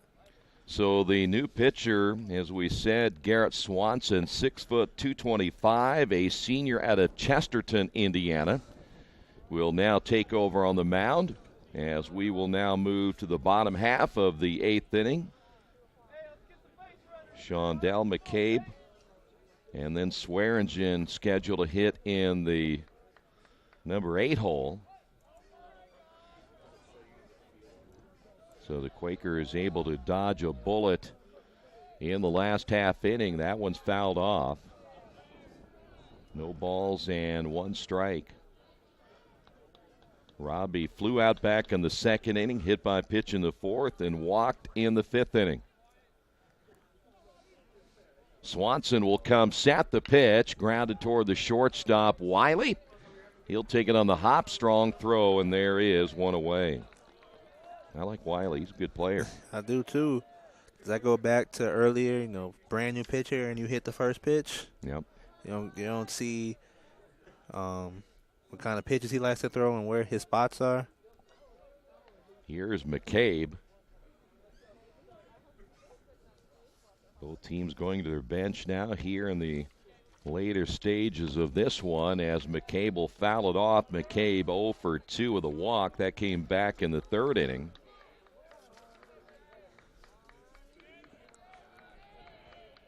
Mentioned that Zach Swearingen out of Romeoville, Illinois, is on deck. He is a freshman. The pitch up high. And the count is even at 1 ball and 1 strike. Kalamazoo will have 3, 4, and 5 in their order. Swanson's 1-1 pitch on the way. It's inside, 2 balls and a strike.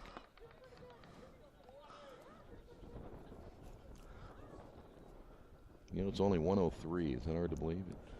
It feels later in the Feels day, late, doesn't it? But this game still has gone off more than 3 hours. Pitch is up high. Yeah, we started at 10, so we started about 10:05, so we're a minute away from that 3-hour mark. The pitch on the way, taking, and that'll be a strike, 3-2.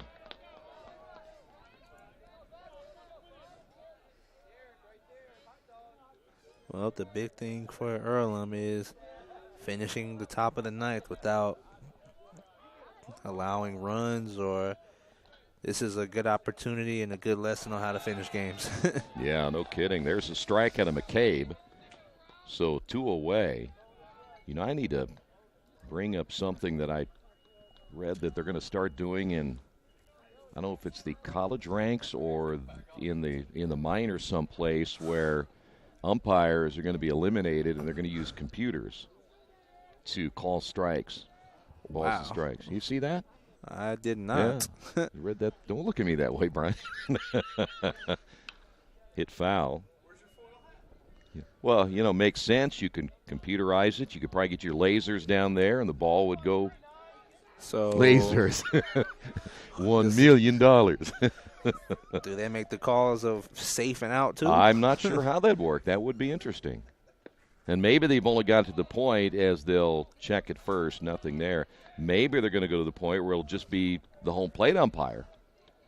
And they'll have lasers going all ways, and they can tell you what's a ball or strike. I'll be interested. That's interesting. That went outside, 2-1. Now, I don't know how you'd work that unless you had an umpire there. And, of course, if you have a guy coming in, sliding at home plate, how you determine. But I just read that the other day. They were experimenting with it. So 2-1 now to Swearingen. That's a pitch outside, 3-1. Pretty soon we'll just replace the players with computers. Yep. 3 balls and a strike. It's almost so realistic now, it's kind of hard to tell. There's a strike. You know what would be interesting about that? Who would they yell at then if they? That's a great question. Yeah. Or who gets all the money? Yeah. 3 balls, 2 strikes. 2 away here in the bottom of the 8th inning. The stretch by Swanson in the pitch. Lined into right field, and they had him played perfectly as Hecht is there. Makes the catch, and we will head now to the top of inning number 9. On the Wesley Bates Wealth Management scoreboard, 5-3, Quakers lead it by 2. Summit Computer Systems is a full-service computer manufacturing and support company founded in 1997. They partner with businesses and individuals to provide computer systems, hardware service, support, design services, high-speed wireless internet, network design, and more. Summit Computers, 1427 Chester Boulevard in Richmond. Give them a call at 939-2120. For over a century, Richmond Power & Light has been providing safe, reliable energy to the citizens and businesses of Richmond and the surrounding area. Through their dedicated and talented employees, they are advancing their tradition of exceptional service through new technology, training, and efficiency in everything they do. Richmond Power & Light provides reliable, low-cost energy and technology services in a customer-focused, environmentally responsible, safety-conscious manner. Richmond Power & Light. Together we make powerful partners.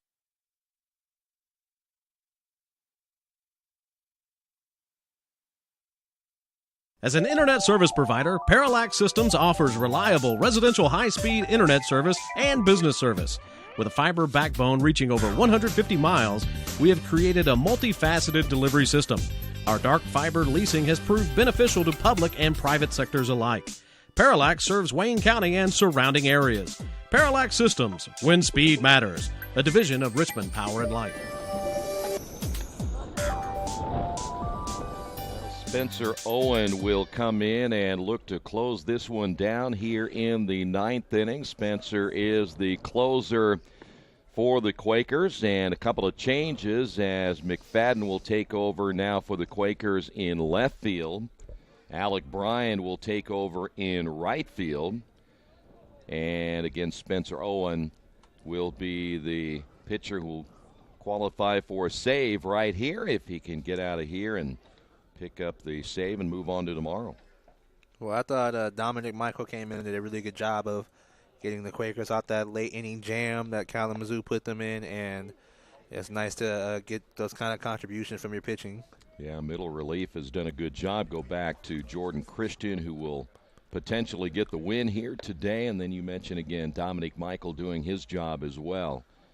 So, will the Hornets have another push as Koselman will lead things off, followed by Fultz and Hecht.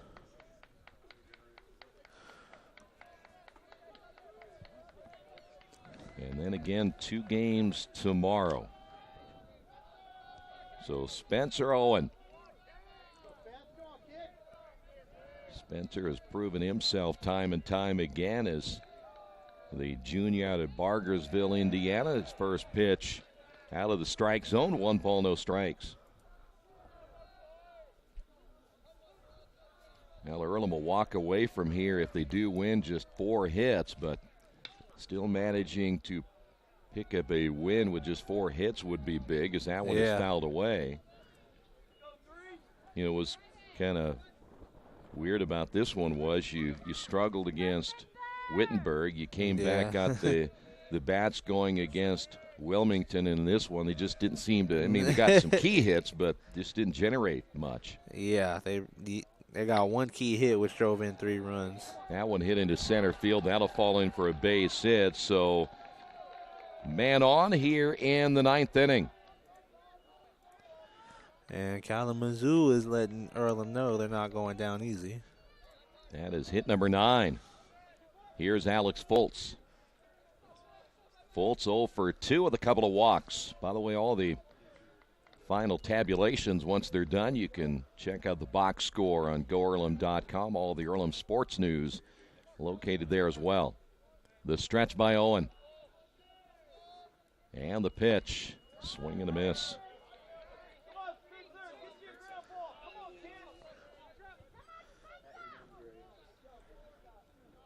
Fultz, the number 4 hitter.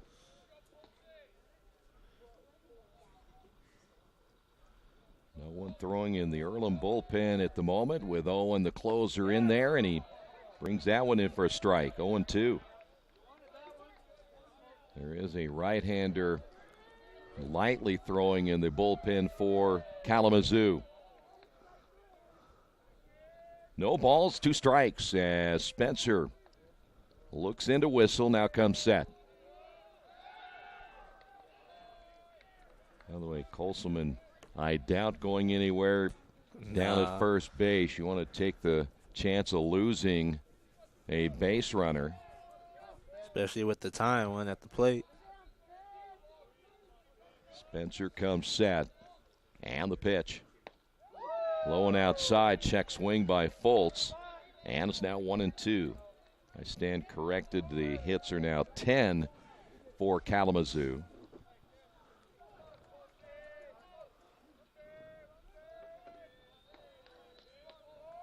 Earlham won all 3 games last year, trying to make it 4 straight against the Hornets. The pitch, low and outside, 2-2. And like we said last inning, this is an opportunity for Earlham to learn how to close out games. They didn't really get that many opportunities with Wilmington because they had big leads. And well, nothing fancy in the outfield. All 3 are just straight away against a right-handed hitter, and this one is hit into right field. This could be tough. Right in the gap. He's going to score. Extra bases. Well, I'll tell you what, Bryan got over there and cut it off pretty quick, and rounding third and holding up there is Koselman. Great job by Alec Bryan getting to that one because that looked like extra bases. It really did. So Fultz will be held to the single. 11 hits now by the Hornets and no outs. Runners at first and third, and here's Noah Hecht. See if we'll probably have a pinch runner Yep. at first. So the Hornets are going to get some speed on the base paths as Alex Fultz does his job. Coming into the ball game as the pinch runner is number 3, Drew Nowitzki. Nowitzki is a guy who played a lot last year. He is a senior, so he'll pinch run here in the 9th inning.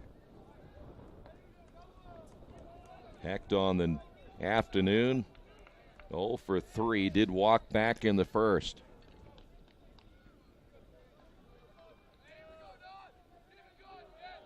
Spencer now into the stretch. The pitch on the way. This one is hit into right center field. That's going to fall in for at least one. There's a run across. Heading to third will be Nowitzki, and into second base, the double by Hecht. And it's a one-run ball game. 12 hits now by the Hornets. And now Earlham in danger of giving up the lead here.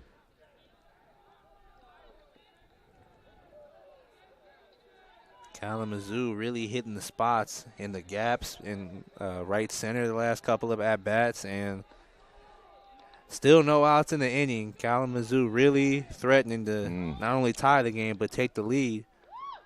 And now the bullpen getting busy for Earlham, and they're going to have to work pretty quick right here. Number 37 heading to the bullpen, Aiden Telerik, freshman out of Middletown, Ohio. And Goslin doubled his last time up. And he will step to the plate now with runners at second and third. And for Earlham, it's getting a little bit too close here in the 9th inning. Definitely. I'd feel better if there was at least one out of there. Here's Owen's pitch. Low for a ball.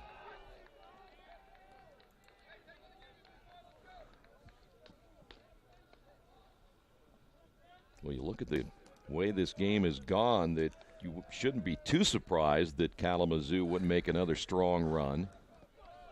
They've got some guys at the top of that order that can hit the baseball. Yes, they do. And right now I also think those errors are coming back to bite Earlham. And I wonder, after the last inning that Michael had, would you have let him start the inning out?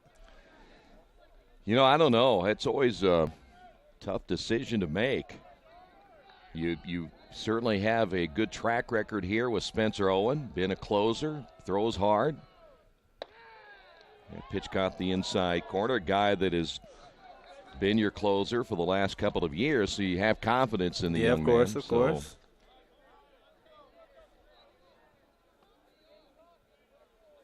But he hasn't thrown a whole lot here at the beginning of the season either. 2 balls, 1 strike. Goslin back in, the stretch by Owen, and time called.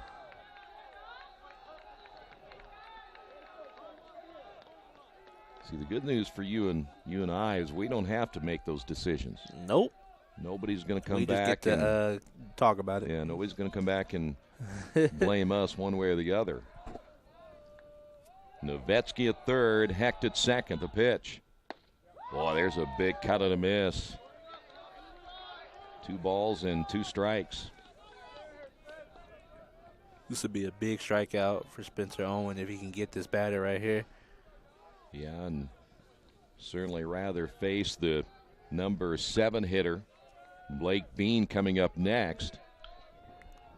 Then Goslin, at least Bean hasn't gotten on base yet. Time called once again.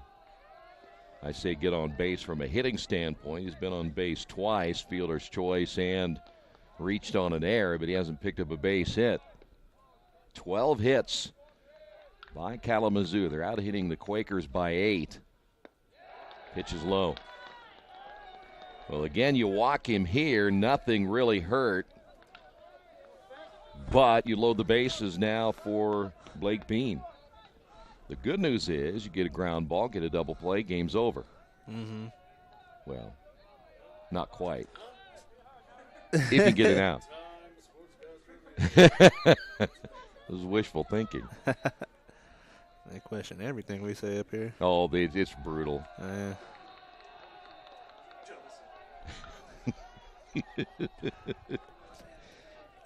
In my world, the double play game would be over, but they 3 balls, 2 strikes. Gosselin back in. Owen comes set. Big pitch on the way. Ground ball to the right side. Game will be tied. Yes, it will. And the go-ahead run down at third. So Novetzky ties the ball game. Gosselin does his job. Able to get that ball to the right side, and we're tied at 5. So 1 away. The infield is in now for Blake Bean. You know, the bad news.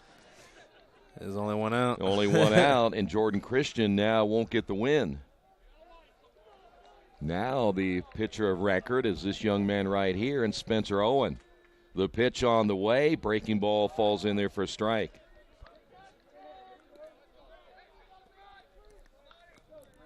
Bean fielder's choice back in the first.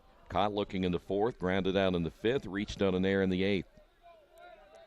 Again, you see the infield playing in. Pitch is low. Now we were going to, well, I potentially wasn't going to look at the 9th inning for the Quakers, but it's a 9-1-2. We're going to have to. And again, it goes back to the struggles. Earlham struggling to close out Kalamazoo, and at some point, ooh, look out. At some point, Earlham's going to have to learn how to do this if they want to be competitive late down the stretch. Yeah. That all started with the Kosselman base hit. Foltz picks up a base hit. Noah Heck the double. Kosselman and Novetzky both score. And now a chance to take the lead. Still just 1 out here in the 9th. Spencer with a pitch on the way, hit foul. Being a pretty good cut. And we'll go to 2-2.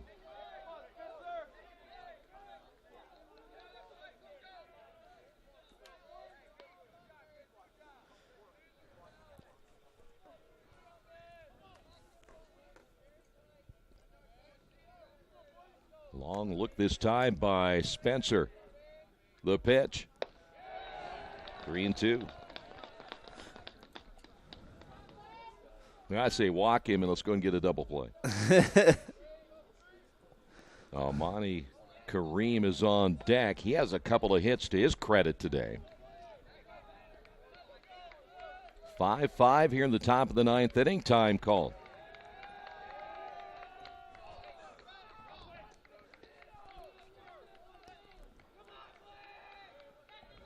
Well, 3 runs in the last 2 innings here for Kalamazoo. Swing and a miss and got him. So 2 away.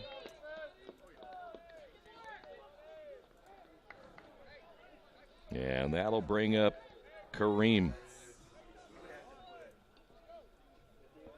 Kareem singled back in the 4th inning and singled in the 6th inning. 2 for 4. I think the infield has to be mindful of Kareem's speed. If he hits like a soft grounder, you can't wait on it. Otherwise, he will beat the throw out. Pitch is low. Yeah, don't, as we would say, lollygag. Yeah. Right? Well, right now, Spencer Owen, he needs 1 more here to send this one to the bottom of the 9th inning tied, and that pitch in there for a strike. And we're even to the count 1-1.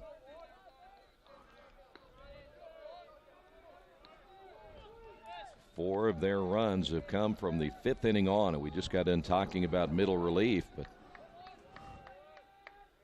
there's a breaking pitch staying high. We're talking about closing relief now, trying to get the job done. Base hit will make it a 6-5 contest, and again, there is a right-hander throwing in the Kalamazoo bullpen. The pitch on the way, hit foul. Good cut. Just a little late on it. Kareem has done his share of getting a lot of look at pitches. other than the second inning when he grounded out on the second pitch. He's been rather patient at the plate. 2 balls, 2 strikes, 2 outs, runner at third. The pitch on the way, breaking ball, hit foul again. The good news there for Kareem is anything close, you gotta take a hack at it. Whatever you do, don't get caught looking. No. At least try to put it in play. Earlham has made 4 errors in today's game, so anything could happen. Here's the payoff pitch once again, and it's low. 3 balls, 2 strikes.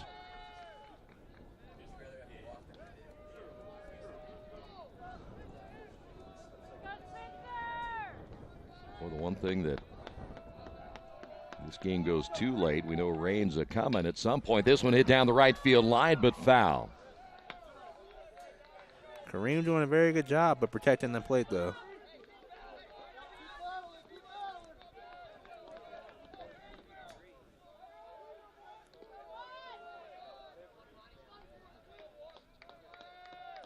Sophomore out of Detroit, Michigan. Spencer once again comes set. The pitch on the way, missed it high and outside. That'll be a walk. The inning will continue. So now runners at first and third. And we will have a new hitter here. This is Alex Cracked. Talk about your first at-bat in the season, huh? Yeah. He's hitting in the number 9 hole. So Price Statch is done, and here's your left-handed hitter. The pitch on the way, and it's up high for a ball. And as long as Spencer struggles, the Hornets will watch some pitches. It's a smart thing to do. Don't help the pitcher by chasing after something out the zone. Boy, not at all. The pitch on the way. It's a fastball in there for a strike.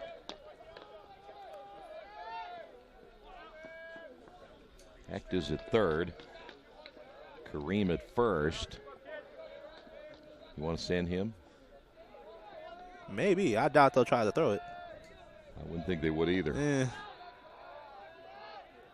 he goes. There's a strike.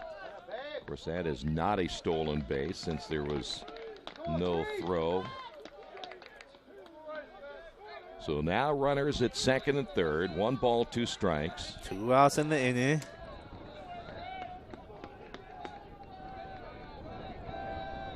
And here comes that wind. Yeah, things picked up again. It kind of died down for the moment. Big pitch right here. The 1-2 is high. 2 balls, 2 strikes.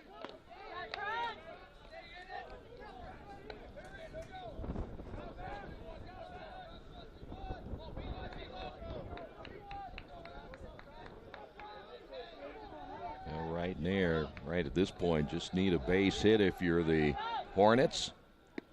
Low and outside, 3-2. So we're going to go right down to the wire with this hitter. Yes, we are.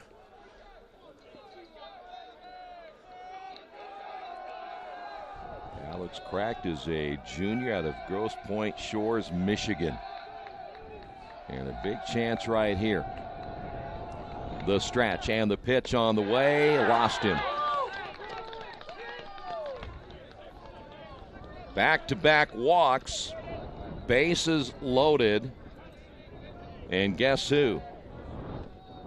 Wiley we'll have a new pitcher. Yep, we're not going to wait. So Spencer Owen unable to get the job done here in the 9th inning as Earlham will go back to their bullpen. We will take a quick timeout.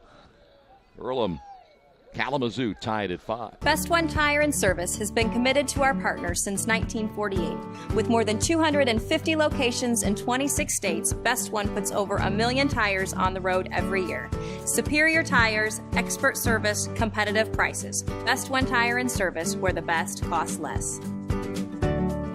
Hi, I'm Roger Clark with Best One of Richmond. Because Best One is one of Bridgestone's largest retailers, we offer exclusive Bridgestone savings. Visit us in Richmond to save on Bridgestone tires today. Georgia Direct is your one-stop source for floor coverings and decorating ideas for remodeling a home, office, kitchen, or bathroom. Their showroom offers quality products from Mohawk, Shaw, Armstrong, Craft Made, and many more. They proudly offer Richmond the best quality and variety of home design solutions at competitive prices. At Georgia Direct, their goal is to deliver an outstanding customer experience from selection through installation. Georgia Direct Carpets and Cabinets, 5200 National Road East, Richmond. At the Reed Orthopedic Center, our physicians and support team devote themselves to helping you return to a healthy and active lifestyle. Our expertise includes shoulder, elbow, foot, ankle, hand, wrist, hip, and knee injuries, as well as pain management and rehabilitation, and school athletic training programs and sports medicine. We are committed to providing you with the best possible orthopedic treatment that we can. To request an appointment at the Reed Orthopedic Center, call 765-935-8905. Well, Earlham a chance to win this ball game in the ninth inning, and now it is up to the right-hander coming out of the bullpen, Aiden Telerik, out of Middletown, Ohio, 6'3", 185. And if you are a Kalamazoo fan, you want this guy right here.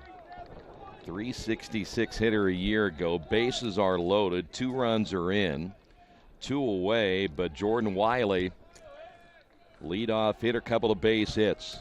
Been on base 3 times. And now the pressure is on this young man right here. Aiden's first pitch is up, high, ball 1. Just not able to throw strikes. Now, let's go back. Those 2 walks right there. Let's see what they do. First and second. How have walks affected all the games we've done? Yep. 2 or 3 walks in an inning. They always come back to bite you somewhere. Is that fastball a called strike? And if you're Wiley, of course, you don't know anything about this right-hander. Being a freshman, Telerik, there's not much information on him, so you want to maybe see a pitch or two. A pitch on the way, check swing, but it's in the dirt. 2 balls and a strike. Talking about being thrown into the fire as a freshman. Well, we have actually seen that really a couple of times here today, especially for Kalamazoo. They've used a couple of freshman pitchers. Wiley back in again. The runners will get their leads, all bases. 2 balls, 1 strike. The pitch on the way. It's inside. Nearly got him. 3-1. Now you don't want to walk the guy, so you better listen. If this all advantage Wiley here. And the leading run at third base. So if I'm Wiley, I'm not swinging at this pitch. Yeah, I'll make him throw another one. Yeah. The stretch, 3-1, and he walks in the go-ahead run. 3 runs across, 3 straight walks, and what was a lead going into the ninth inning has turned into a deficit. And here is Leclerc. Closing out games, just like we talked about. So now you're looking at 4 runs in the last 2 innings. Earlham had a 5-2 lead. The pitch. That's low and outside. Leclerc doubled way back in the first inning. Struck out twice, reached on an error, and then struck out again. So he has 3 strikeouts on the day, but a chance to give some insurance runs on the board. The pitch. Outside, 2 balls, no strikes. He may just be able to stand there. Earlham might add insurance runs for Kalamazoo. You look back at this and think about all the walks that have been made. You already mentioned the 4 errors, the only 4 hits. When you think about it, Kalamazoo with 12 hits, Earlham with 4, and Earlham leading at some point in this game. Yeah. Well, it's rare that Earlham's going to get out hit at home by 8. True. And it's rare that Earlham is going to only get 4 hits. But Kalamazoo just kept coming, and that's the case here in the ninth. They've gotten some help. There's a swing and a miss. guess the good news is, at least for the moment, those 2 walks still haven't come across the plate, or the 3. They're all still standing out there. But a walk caused a run to come across the plate. It did, yep. And we may get now it's another that full one. Count.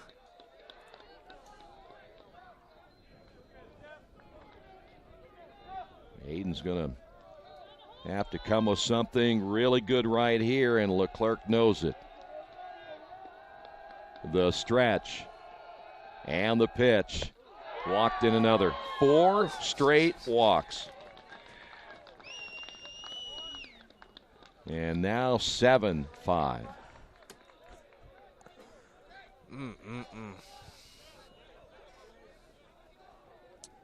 Well, there's just not much you can do about that if you can't throw strikes. Here's Cosselman. Because you're not leaving it to your defense to try to help you out. Yeah, not getting a fly ball, ground ball, nothing. There's a strike. Cosselman singled in this inning. In fact, he was the one who got things started. So he'll get his second at bat here in the 9th. Pitches outside. We should have kept one of these days, keep a stopwatch in some of these innings, because this has been a long inning. We're nearly 20 minutes away from crossing 4 hours. Here's your pitch on the way. Popped him up. This is in shallow center, going out of Swearingen. Coming in the center fielder as Shake will make the catch. And finally, the inning is over. But not until Kalamazoo came up with 4 runs. We will head to the bottom of the 9th inning on the Wesley Bates Wealth Management scoreboard. It is Kalamazoo 7, Earlham 5. Our community. It's where we live. It's where we work. It's where we play. At West End Bank, we're not just in the community, we're a part of the community. And that's why we support over 100 programs for local nonprofits and schools, including our financial literacy program that positively impacts countless students throughout the area. You bank locally, so we give back locally to watch people grow with endless possibilities. As an internet service provider, Parallax Systems offers reliable residential high-speed internet service and business service. With a fiber backbone reaching over 150 miles, we have created a multifaceted delivery system. Our dark fiber leasing has proved beneficial to public and private sectors alike. Parallax serves Wayne County and surrounding areas. Parallax Systems, when speed matters, a division of Richmond Power and Light.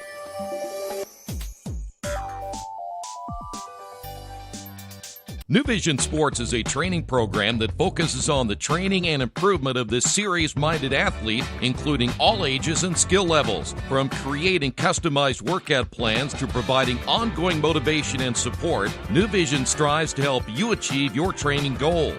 Their trainers use a variety of effective workout plans based on your specific goals. New Vision Sports, 977-5831, or go to their website, newvisionsports.com. That's New Vision Sports with a Z. Well, Earlham down by 2, and pinch hitting will be Easton Embry. He'll be hitting for Cameron Whistle in the number 9 hole. Taggett is the new pitcher. We'll give you his vitals here in a moment as that pitch is up high. So if Earlham doesn't end up winning this game, you think the pitchers will get the flag for this loss? I think you spread it around a little bit. Because I know the offense only has 4 hits, but you're up 5-3 going into the last inning. Yeah, Spencer certainly didn't pitch the way that you would expect Spencer to throw. By the way, Jack Taggett, right-hander, a junior out of Frankenmuth, Michigan. He is 6 foot 210. The pitch hit foul. We'll stay at 1-2. I don't know. I think the blame game probably a little early, but all facets of the game. You didn't hit. You did score 5 runs, but you didn't hit. You had the 4 errors. Your late relief didn't give you what you needed. That pitch stays up high. So I think it's another learning experience. It's a team loss. Yep. You're going to have to take all of this and work toward the conference, because this stuff doesn't matter other than there's a strikeout. Other than you've got to learn how to win games now. As you said, too, you got to learn how to close them out. Because in conference, you're going to need to learn how to close them out. And if you want to compete for playoffs, and say if you get to the playoffs, you're definitely going to have to learn how to close out games. Yeah. Here's Isaiah Shake. I guess when I look at that scoreboard, the 4 bothers me a lot. I think 4 errors is a lot. They've committed now, what I say, coming in, they had 9. Is that what it was? 7. So they've got 11 errors in 6 games. And it's never a recipe for success when you have as many errors as you do base hits. The other thing that bothers me is all those walks. I mean, that 4 walks in the 9th inning is just back to back to back. Yeah. 2 walks with the bases loaded, which brought in 2 runs. And you can probably check on there. How many total walks do the Quakers have? I have to look back at my score sheet, but total walks that the Quakers have, 7. 7. That's way too many. Just absolutely way too many. Ooh, wait, hold up. That's how many walks they've got. Well, they've got. My bad. 8 for Kalamazoo. Well, if it's 1 more, still way too many. You just cannot walk. 4 of them were in that inning, so. Yeah, you just can't do that. 1 ball, 2 strikes. Popped up foul. Every time that you, and we've said it before, you give up that many walks. Now, the good news was that none of those walks essentially one hurt you. Yeah. And that was the Kareem walk, because he eventually scored. But you just set the table, your defense out there longer, your pitcher's out there longer. As that pitch is outside, it just spells disaster. And we can go back and look at all the score sheets we've done even this young season, and I would always point that to you, and you knew it. I mean, yeah. It just can't happen. Guys will always come back and eventually score, more often than not. 2-2 pitch now to Shake. Chopper toward Wiley. His throw to first in time, 2 away. And you let this one get away. Yep. And I'll guarantee you one thing, there'll be a big meeting after the game. They won't be leaving very soon. Of course. Here's Robertson. Boy, the wind picking up again. We're probably lucky that we're going to get this in without any rain. So there's a little bit of good news as Robertson steps to the plate. Quakers down to their final out. No balls and a strike. Robertson struck out his last time up, and of course you look at offensive production, nothing in the 6th, nothing in the 7th, nothing in the 8th. There's another strike. So not only did your pitching let you down, after that 5th inning when you scored 4 runs, you ended up with not a single base hit since that time. You got 1 guy on because of an error. Hit foul. So you literally saw every facet of the game go south. Yeah. And it wasn't like it was pretty before that. No. But I felt better about that 4th inning. Only thing that made you feel better is they walked a lot of guys, too. You didn't get a ton of hits. 1 ball, 2 strikes. What do we end up when you look at Earlham? They had 4 walks in that inning. So it's pretty much a pattern. You walk guys, you're going to give up big innings. Chop foul. Will stay at 1-2. Quakers had a difficult time hitting last year. Pitching kept them in it. Yep. 2 years ago they had a balance of both. I mean, a powerful lineup, good pitching, and they're still trying to find something this year through 6 games.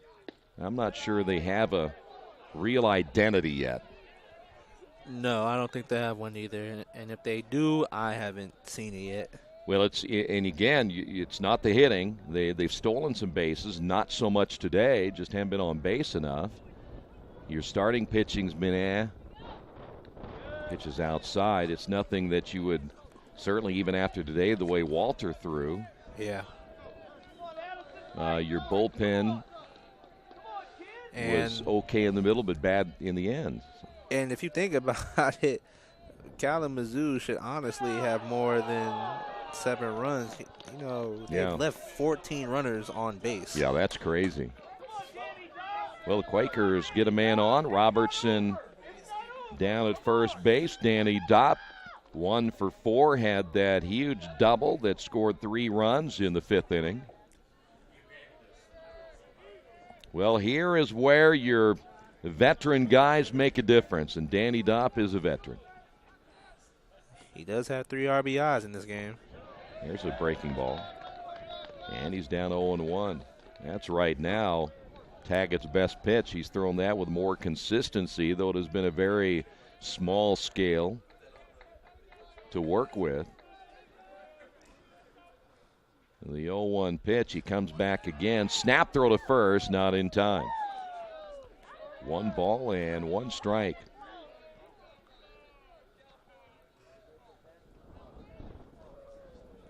Well, the Quakers have the tying run at the plate, and Danny Dopp. Wind has died down a little bit. In fact, it's maybe as calm as it's been for a while as that pitch is outside 2-1. Well, now I'd say that. Here comes a gust of wind in the outfield. Nobody throwing in the Kalamazoo bullpen. Right now it's up to Taggart. He has a 2-run lead here in the bottom of the 9th inning. And 2 outs in the inning as well. The pitch, way outside. At this stage, if you're Kalamazoo, and no mystery here, just throw strikes. Don't be so fine. Sometimes pitchers try to just be too accurate. Just get it across the plate. Swing and a miss. You know, and again, just from experience, knowing pitchers a little bit, they think it's all on their back when it's really not. It really is. That's why you have 8 other guys out there. Now, I'm not saying serve up a meatball, but the payout pitch on the way, right back to Taggart. He'll run over and toss to first, and that's going to do it.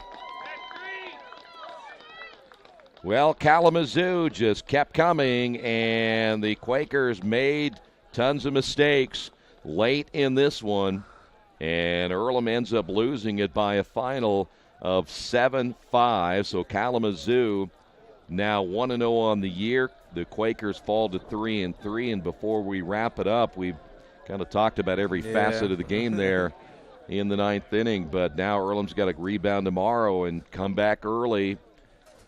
Thoughts can't be on Florida yet. You got to get the job done tomorrow in 2 games. And, I mean, the thoughts about baseball is you get an opportunity tomorrow to correct the mistakes that you made today. And if you look at any positives from today's matchup, and that you were out hit by 8, you made 4 errors, and you were still in the game? Yeah, that you went and you said after that 5th inning, they didn't have 1 man on base, but out of a hit, it was off an error. Yeah, it was 1 error. And you went into the 9th inning up by 2. Yeah. That we just need to close better. So if that's any positive you're going to take out of today's game, it'd be that. But, you know, we talked about it, that the team has to learn how to close out games. You know, Jordan didn't get the win today simply because it started with an error. And then it kind of snowballed after that, and he was taken out of the ball game. But I thought if they get that out right there, and we don't know, I think momentum kind of stays in Earlham's favor, but that error kind of started back in their favor. So, all right, back tomorrow, and I remind you that it is a 10 o'clock start time. The reason being is Earlham wants to get on the road. They'll be heading to Florida tomorrow after the 2nd game. So that's why everything was moved up to tomorrow. We'll be on the air at around 9:50 tomorrow morning if both of us are up and over here at that time. If not, maybe one of us will make it. Final score, Kalamazoo 7, Earlham 5. Hey, thanks for being with us. We will see you tomorrow right here on Radio Troy Digital Sports.